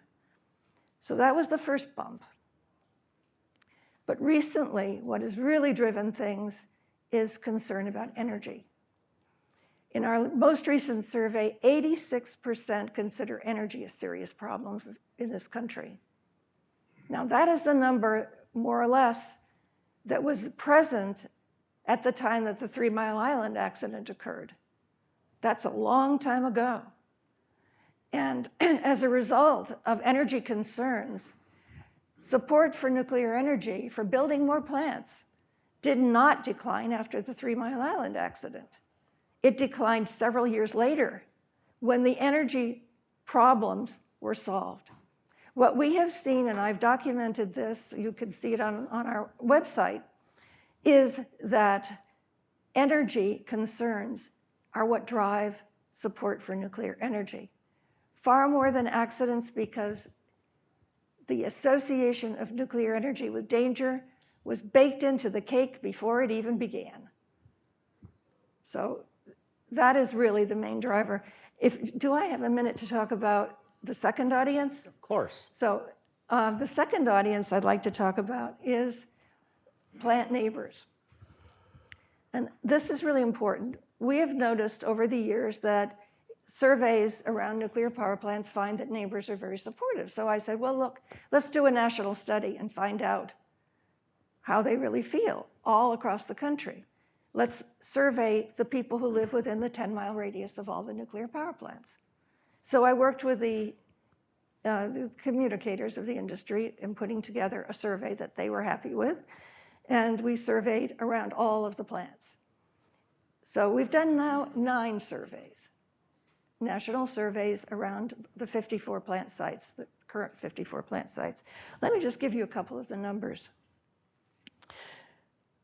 91%, this is an average, of course, across all the 54 sites, 91% of plant neighbors hold a favorable impression of the plant. 88% are favorable to nuclear energy. 78% say they would find a new reactor acceptable at their plant site.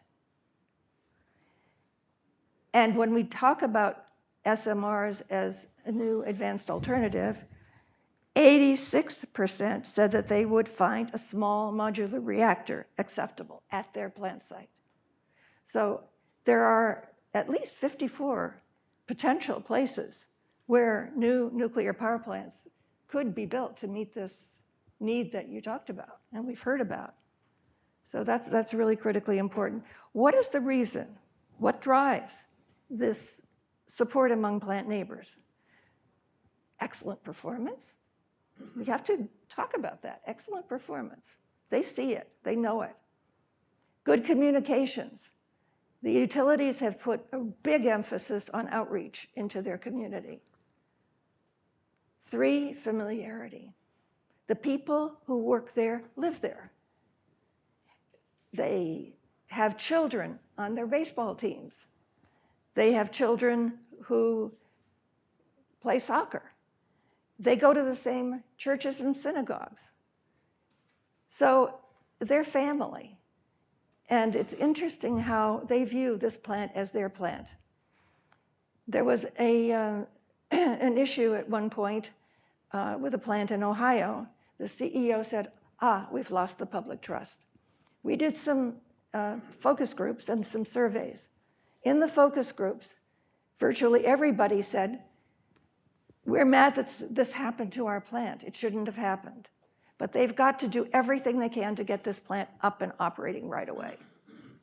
So that was their view. It was a very, very sense of our plant, take care of it. So as a result of this, the communicators at the plant, which was near, it was the Davis-Besse plant in Ohio, the communicators there made a very big point of documenting for the public in television, in videos, every step of the way to bring that plant back online. And that turned out to be a very effective process. So it's interesting. The general public, not informed, wanting to be informed. For a long time, nuclear engineers, I asked you this question earlier, they told me that they didn't tell people they worked in nuclear energy. Now they do. They're out there. The people who work at the plants are out there talking about what they do. And that's a really important step. Well, thank you, Ann. And you knew I wouldn't say no when you said you wanted to add another topic to your answer. So Ray, let's pick up some of the things that Ann was talking about. I'm going to ask you a two-part question that may or may not be related. So the first part is she talked about what people know or what they don't know. So what do you, in your experiences, find as the information gaps? But then also, you had talked about a little bit in your keynote address about companies and discussions at boards of directors. How do you mobilize boards of directors to make the decisions that they're going to buy something? Could you talk with us about those two topics, please? Sure, the public perception question. So when I was at Yankee, the community loved the plant. And when it was shut down, of course, it was a terrible thing for that community. So I've lived that experience, which you've observed, Ann, so I appreciate that. I'm glad it still exists. Mm-hmm. So the perception, I always get pinged with the safety question. And I always ask, so what are you afraid of? Are you afraid of a meltdown? Here's a true story. So when 3 Mile Island happened, I'm at Yankee, and my parents are in Fort Worth, and my dad calls me up on the phone. He says, so what's going on? And he says, I've been reading, watching the news. I don't know if you remember that time. The young people don't, but I mean, it was in the news every day. Time Magazine had a cover story about it. It was a big deal. My dad, who is a machinist at a manufacturing company, said, sounds like to me everything works, son. And I said, what do you mean, Dad? He said, well, you've been telling me that they've got all this defense in depth, they've got all these safety systems, people are trained. It worked. The plant safety worked. Nobody was hurt. There was no radiation. I was part of the team that went down. We actually went into drugstores and got film off the shelf because that was the way you could detect radiation from film exposure. And there was nothing, it worked. It was a financial disaster for sure and a black eye to the industry, but nobody was hurt. And my dad observed that. So unfortunately, Hollywood, I think, has made nuclear a bad thing. And in my experience, going from my youth to now, the good news is that nuclear weapons, there is beginning to be a spread between what a nuclear weapon is and what a nuclear reactor is. And that is what I hope continues that. That's why I'm working on this movie that's going to talk about nuclear benefits without talking about nuclear weapons. I hate it like when Oliver Stone did his movie. I did the timing.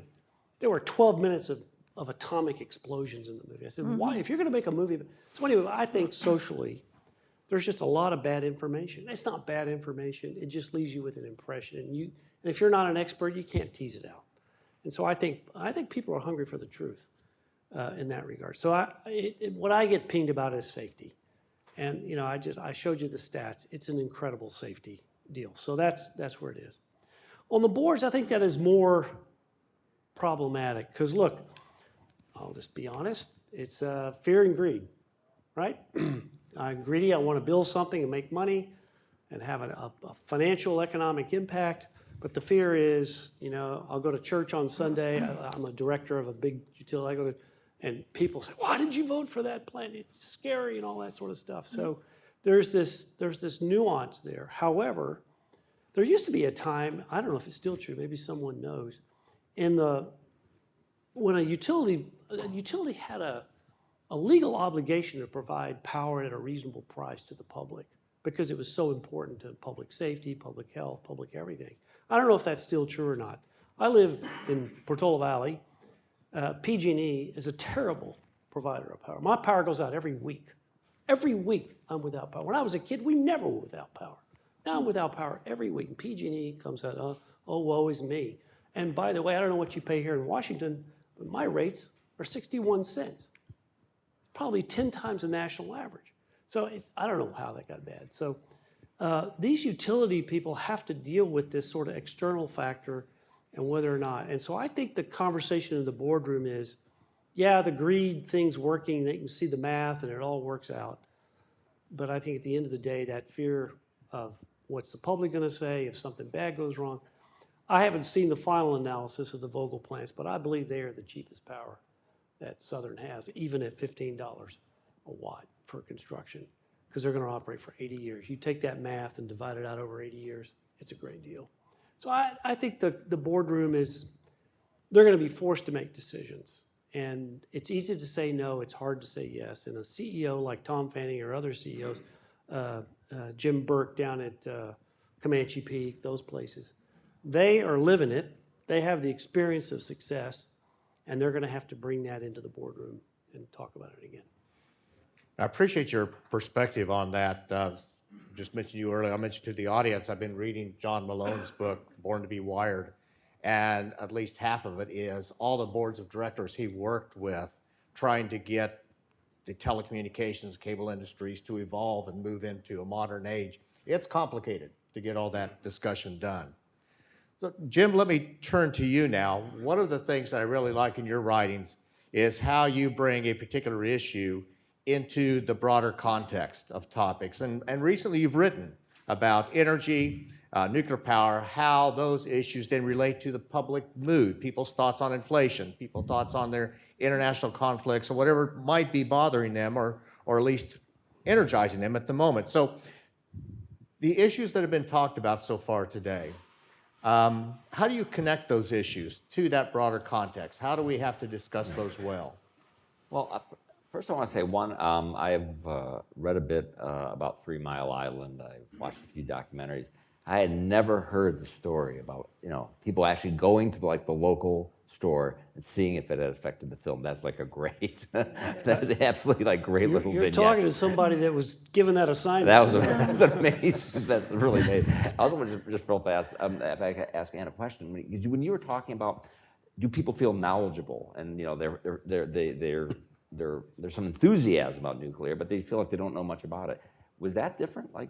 Do we have any polling data if that was the same in 1980, 1979? Did people back then feel like they knew about it? Well, we started asking the question, how informed do you feel you are, maybe 20 years ago, but way back 40 years ago, in focus groups, people would say, oh, I never knew that. I had no idea. So today, very small percentage of the public feels informed. And there's a very close correlation between feeling informed and strongly favoring nuclear energy. Those people who feel very well informed are very unlikely to be unfavorable to nuclear energy, which is interesting. That is also super interesting. We'll get, politicians will come here to AI and, we'll discuss, various, policy ideas, which is what we do, and you expect that what would happen, and I love doing that. But almost every time, at some point in the conversation, a politician will start asking about how do we message this idea. And I'm just like, I don't know. I don't know. No, maybe I can talk about like the economic impact of this idea, but surely you have better people to talk about the messaging of an idea than me. But with that caveat, I think events matter, and events have created the ability to tell a story about nuclear that could not have been told quite so easily throughout the 80s and 90s and even the early 2000s. As I had mentioned, there are a lot of other things going on besides 3 Mile Island that affected how people thought about nuclear energy. But if I had to go in front of a fine audience like this and make the case for nuclear, it would be as easy, I think, to make it as I don't know, maybe ever. I mean, for people who are worried about climate change, well, yes, you could have always talked about the role of nuclear energy, but seeing sort of the failure, the past, these international agreements that the U.S. is in an agreement, it's out of agreement. It's clear that if you care about climate change, what you actually need to care about is clean energy abundance. And if you're talking about clean energy abundance, when talking about climate change, then you're able to make a case for nuclear energy. If you're concerned about energy security, I mean, we're, I think, finishing up a war which made everyone think about energy security. Boy, if you can't make a case for domestically based clean energy right now, I mean, I'm not sure there's a better time to do it. People are thinking not just about energy independence, but energy security, and having energy based right here that we sort of know how to do, is clean. That seems like that would be part of that story. Rising energy demand. How are we going to meet that demand? I think it's one thing I think we've learned about the American public is they don't like to use less of stuff that they were previously using lots of. They don't want to be told to use less energy when they're used to using lots of energy. I mean, if there's any lesson from the pandemic, people don't like shortages. Whether it's at the gas pump or whether it's at a supermarket, does not make us happy. So the ability to meet that energy demand in a way that's that's clean, and no one's saying that no one's saying we have to build 1,000 reactors and 100% of our power needs to come from nuclear, but to make the case that this is going to be an important component of an energy mix going forward, and then you can also say, listen, maybe you're worried about maybe you're still worried about these big power plants. Well, there's lots of changes coming down the road. As you mentioned, the smaller reactors, a new technology which could be safer, which can meet a lot of the economic case, because obviously the economic case needs to make sense. So you have sort of this innovation component. So if I was talking to a politician, they were like, how do we make the nuclear case? To me, again, reality matters, and be able to make a truthful, reality-based case that I think reflects what people are observing in their own lives. That's the easiest case to make. It's somewhat amazing that we're talking about a nuclear revival when 15 years ago, we had a nuclear meltdown in Japan when they decided we're going to shut down all the reactors. And you would think I'm old enough that I've been through a couple, I think, fledgling nuclear revivals, and you would think you never have to think about a nuclear revival again after Fukushima. But yet, they're restarting the reactors. Why? Because reality had a say, and the reality was in Japan they were concerned about climate change, exact things I just talked about: climate change, energy security, pollution, but clean air. Those are not talking points or messaging points. Those are just politicians talking about indisputable facts. And it's always easy to tell a story when the facts conveniently support your story. And right now, the facts support that story, and that is, I think, a very credible, compelling story to tell a public which seems enthusiastic, even if they, aren't quite sure, what they're enthusiastic about. Yes. Thanks, Jim. So, Katrina, let me turn to you. This issue's come up a few times about what do we do with all this nuclear waste. This is something you spend a lot of time on. Describe the issue, please, where we are on this in the country, and how we communicate well about that. Great. Well, one day I'm looking forward to spending less time talking about it. We'll finally get this solved. So it's not a big, plus for me that I say that I've been working on this since, mid-90s, off and on. Anyway, thanks for having me here. And nuclear waste certainly has been an issue for decades. And despite efforts by our members and others to try to spur action with the federal government in particular, and I should just quickly say our members include mostly state utility commissioners, but some other state entities as well. Also a few utilities. So we have members in common with NARUC and NEI, but we don't have all of their members as part of our membership. So these are folks really focused on trying to solve the used fuel issue, as well as a tribal government, local government, and some other individual members, mostly who've been involved in it in the past in industry or with state commissions who are still trying to work to get it solved. So we've been at it for a while. I'm kind of still amazed that nuclear waste is often the first question that comes up in any kind of a public forum, sometimes by reporters, sometimes by members of the public, and yet it's the last question taken up by policymakers. It's not because they don't care. I'm not trying to slight them. I think it's just because it's so politically charged and tricky, and it's tied up in a lot of history about Yucca Mountain, whether you're pro or con with respect to Yucca Mountain. That seems to have dominated the discussion in Congress and with DOE for years. And of course, that disposal site has not been completed, mainly due to the state of Nevada's opposition. Both Democratic and Republican administrations now have moved away from that plan, although it's still in the law. I think we heard about this a little bit earlier. So where are we as a country now? So actually, after a lot of fits and starts and change directions with the change of administration, sometimes even from one administration to another, there's a significant change at the policy. But I think there are great reasons to be optimistic now. But at the same time, there's still work to do. So I do kind of a pro and con. So one of the May 2025 executive orders, I think that were mentioned earlier, set a lot of things in motion at DOE that led to this request for information that I just mentioned earlier. And that led to, it was over half of the states in the US responded in early April. And the idea was that that they could propose plans for a nuclear life cycle innovation campus to include economically attractive nuclear endeavors as well as waste disposal, which will be necessary regardless of whether you recycle or not. We may talk about that a little bit earlier if we get time.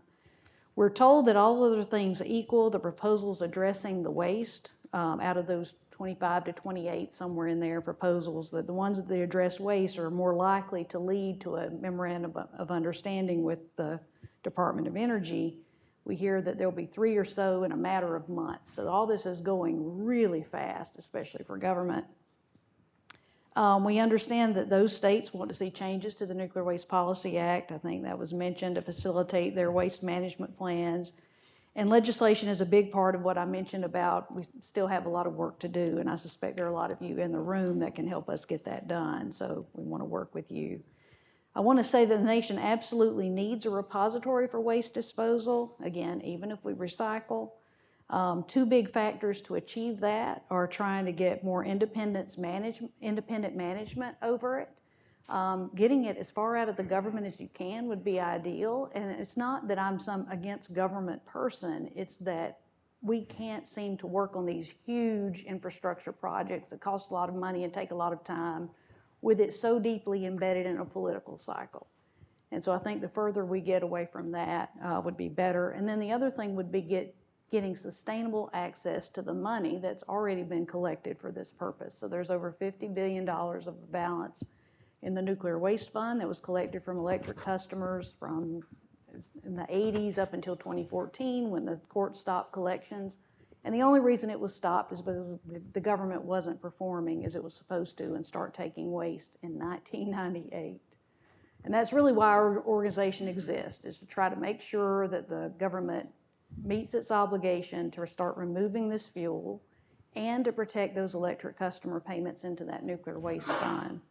So again, I hope some of you can help us with that, and that's kind of the overview of the issue and how to communicate those issues. I guess when I'm quickly on that, I'll say when I'm on planes and this comes up or something, one of the data points I like to mention, again, I'm not an expert in communications and I don't have all the stats, although I'm going to be using some of Ann's certainly in the future, is that in Fukushima, there was no release of any radioactivity with respect to the spent fuel.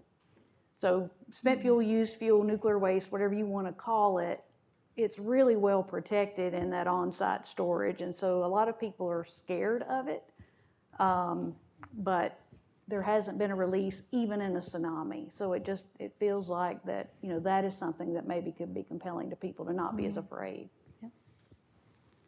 Yeah, can I just jump in on that? Sure, Just go real- ahead, just real fa- because oftentimes, whether I talk about it or on social media, I think you're right. Like the very first thing is about waste, and I think, and I hesitate to say there's anything good with social media, but one good thing about social media is that there are lots and lots of people out there who are very much into nuclear energy, and they're sort of, they don't necessarily work for a company, they just are really into it. Mhm. And they are out there every time, like if you say something, about nuclear waste, how dangerous, like they will jump right in. There's a sort of like grassroots, like pro-nuclear movement on social media that I think makes a difference as sort of, countering mythology that, in the past, if you saw, if there was a report on ABC News about nuclear waste, like that would be the report, and that's what people would hear, and they would hear that report. Now, a news station may do the same report, but then there'll be all this like fact checking by people, and I think that is such a pro-nuclear force that didn't exist before. Yeah. And maybe it's not a super important thing, but at the margin, I think that kind of thing matters. I think it matters a lot. Isodope is the big voice out there, a Brazilian model, and she's written a book. I can't remember the name of it. Anyway, she's out there doing exactly what you're saying all the time. Yeah, that's good.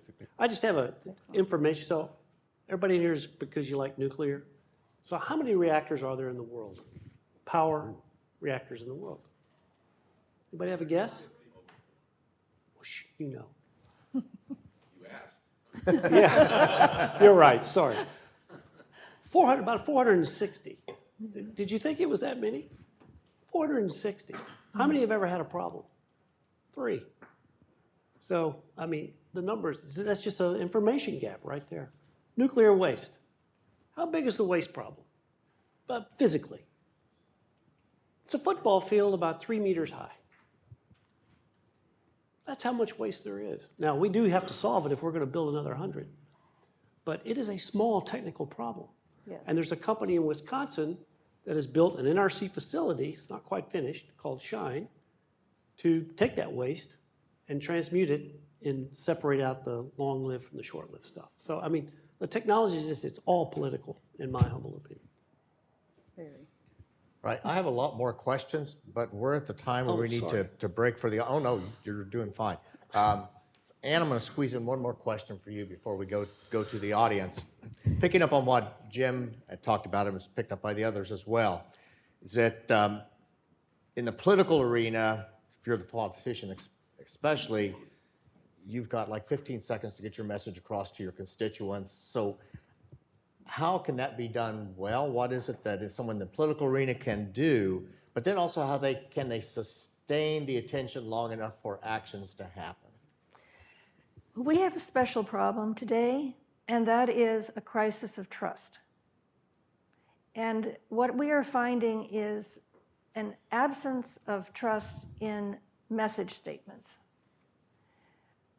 We do not find that the people who we usually survey who will say wonderful messages and then change their opinions. They will say wonderful messages, but they do not change their opinions. And this is new. And I think they view messages as assertions, and they're looking for some other way to give them some proof. So let me give you an example. Do I have 3 minutes? Yes, you do. Okay. Two of the attributes of nuclear energy that are very important and unique, and you mentioned them. One is that it is the most reliable clean air energy. It is reliable and it is clean.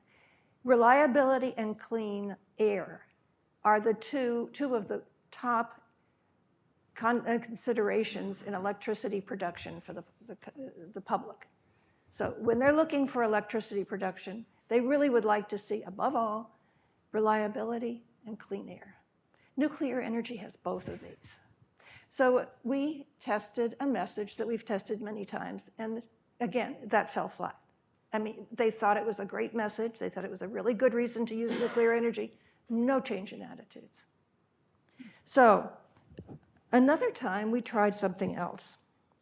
We tried doing something that you see very often, which is a question that you have to answer yourself, and then you go somewhere to get the answer. So we asked the question, which is the most reliable clean air energy? And we gave them the options of, in alphabetical order, hydropower, wind, solar, wind, nuclear, and wind. So of those four, guess which one they thought was the most reliable clean air energy? Anybody have a guess? Solar? Solar. They thought solar was the most reliable clean air energy. And then we showed them something that looked like this. I do have it with me. And you can't really see it, but this gives you an idea. This is the capacity factor of those four energy sources. You have nuclear here, and you have hydropower, wind, and solar. They looked at this, and after seeing this, the number of people who strongly favored nuclear energy increased by 15 percentage points. Those who opposed nuclear energy dropped by 15 percentage points. So you need to do something, find ways other than just words to get the point across. This is particularly important when it comes to waste. The vast majority of the public hasn't even thought about waste. The people who raise the question of waste are typically men, college graduates who favor nuclear energy, and they see waste as a barrier. That's why they ask the question. And then there are committed opponents who will raise it as well. But the vast majority of the public has not thought about it, has no idea what we're talking about. So we used to do focus groups on this subject where I would ask people to draw pictures of how they thought the waste was stored. And what we would get back would be trash cans with danger signs and fumes of radiation coming out. And then I showed them this. This is an old pellet card from the Nuclear Energy Institute. It's outdated, no longer produced. They don't do one, and it's a tragedy because it changes minds. Little pellet.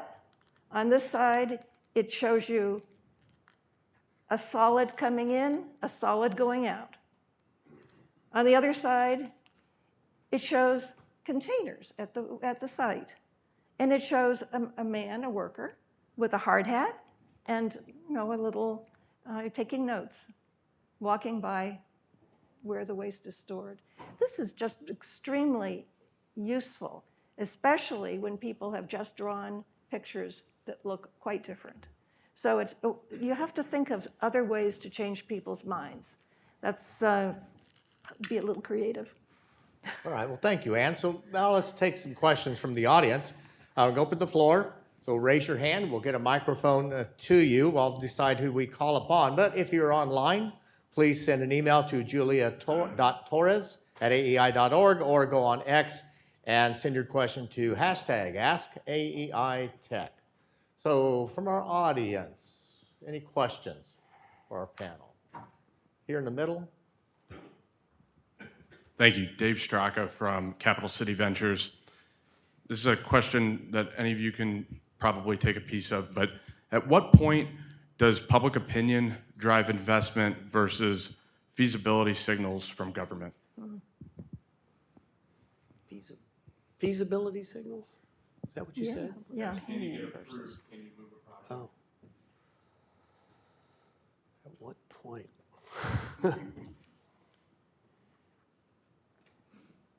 Well, I think the government is the big driver. The public is not the driver there, I would say. If you're the owner, builder, designer, you've got to get all these approvals. The public doesn't have a clue about that. So that's where I would fall down on that. I would, like, there's this deregulatory movement, which isn't just nuclear, but it's sort of the, build baby build on the right, the abundance people on the left, that we make it, too hard to build.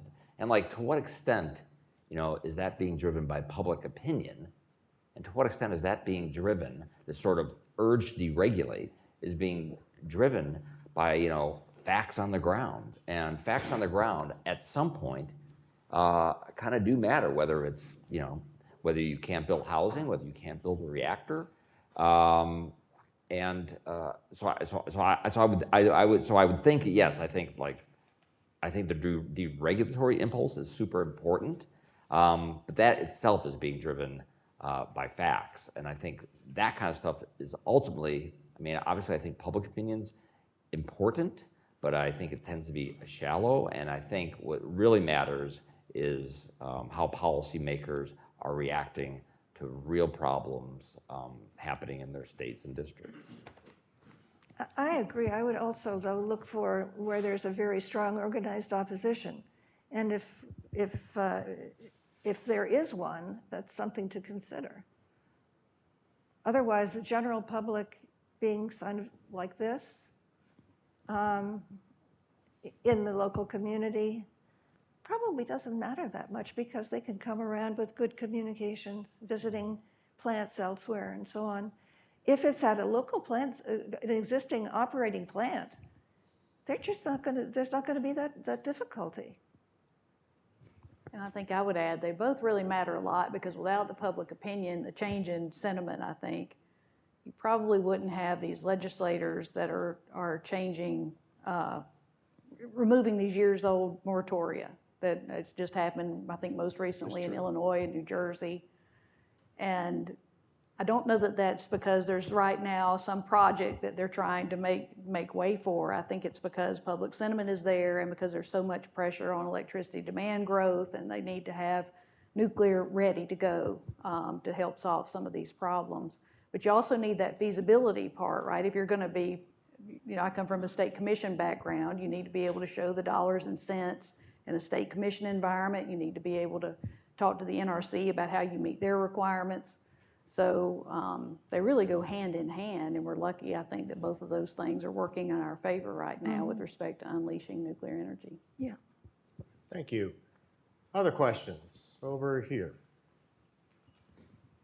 Hello, my name is Tennyson Bush. I'm with Heart and Mind Strategies. My question is for anyone in the panel, and it's about public and private partnerships. So there's about 80 reactors at various stages of development or construction around the world. Overwhelmingly, these are in China or India, and overwhelmingly they take place in the context of very robust private, or either public state-run enterprises, or very robust private, public-private partnerships. Those seem necessary because they kind of counter the kind of uncertainty trifecta of timelines, cost, regulations. I'm curious what the panel would say about what are the opportunities for those partnerships in the United States where we don't have the same tradition of state enterprises and just kind of the tradition of kind of those public-private partnerships. So what would that look like here, and how can we do that? Just a question of clarification. So when you're talking about a public-private partnership, it's a broad array. You're meaning things where the public, through taxpayers, are taking some of the risk. Exactly. So that the private sector can then do other things. All right, very good. Who would like to take that on? Well, I would say that's going to be, that is and will continue to be part of the story. If you're making a pro-nuclear case in this country, you're not making sort of a radical free market case. You're saying There will be government involved through de-risking and subsidies, at least early in the early stage of whether it's SMRs or expanding nuclear, or I realize that some nuclear people don't want to think of fusion as nuclear, but fusion, yes. So yes, but yes, there will be a government role, and the extent to which the government stays interested in these technologies will play a pretty big role in the sort of expansion that we see.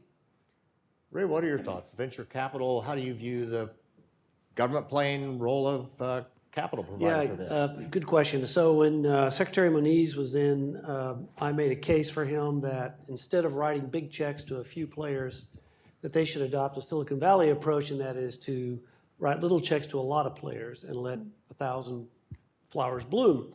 In tech, when a great idea comes along, overnight there are 30 competitors. And eventually, the winner is not necessarily the best tech, but it's the team. It's the one that can organize, communicate, deal with all the issues that rises through it all. And you don't know that in the early days. And if nuclear is a reboot and starting over, we don't know who's the best. We don't know who the winner is.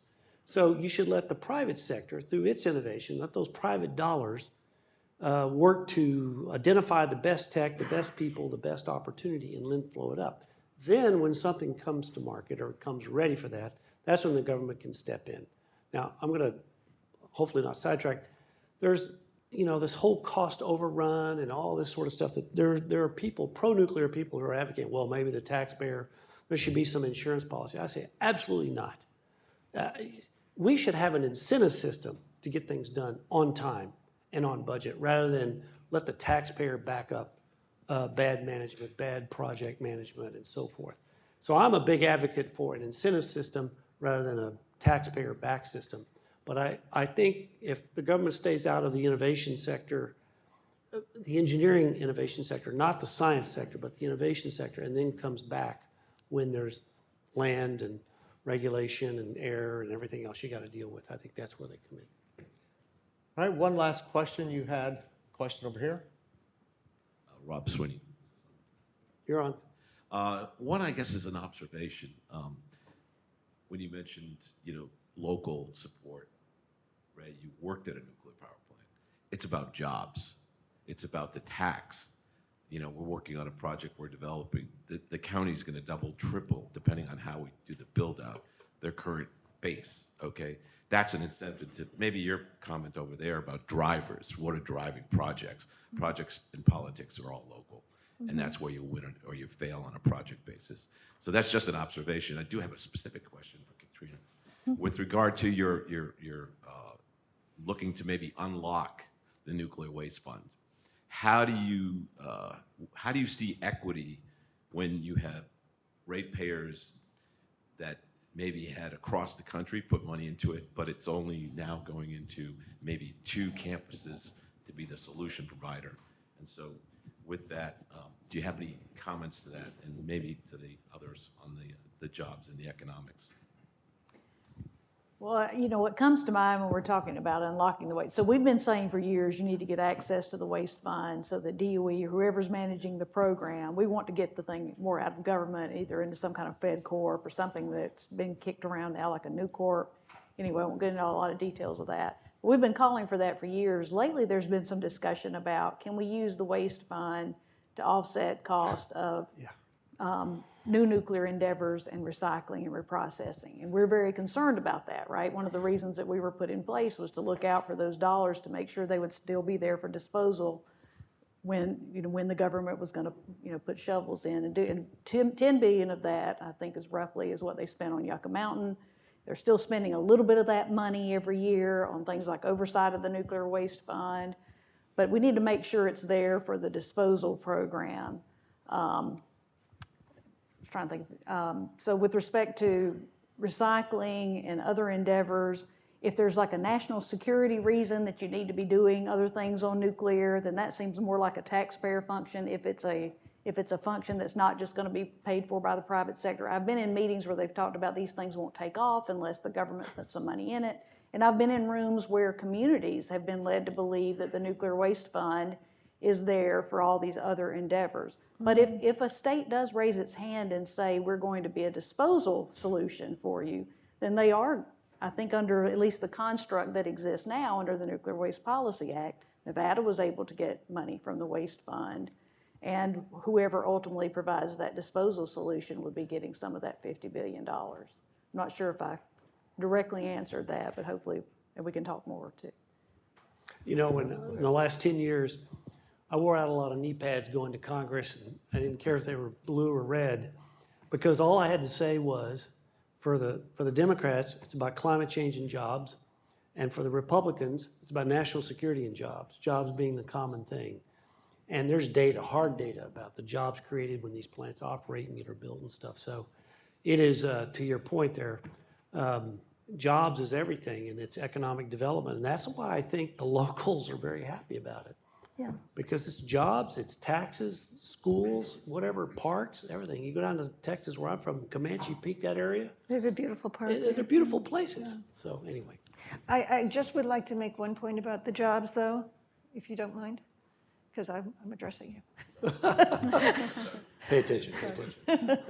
Sorry. It's a very important point for the local communities. It's not something in general communications that distinguishes nuclear energy from other energy sources in the public's mind.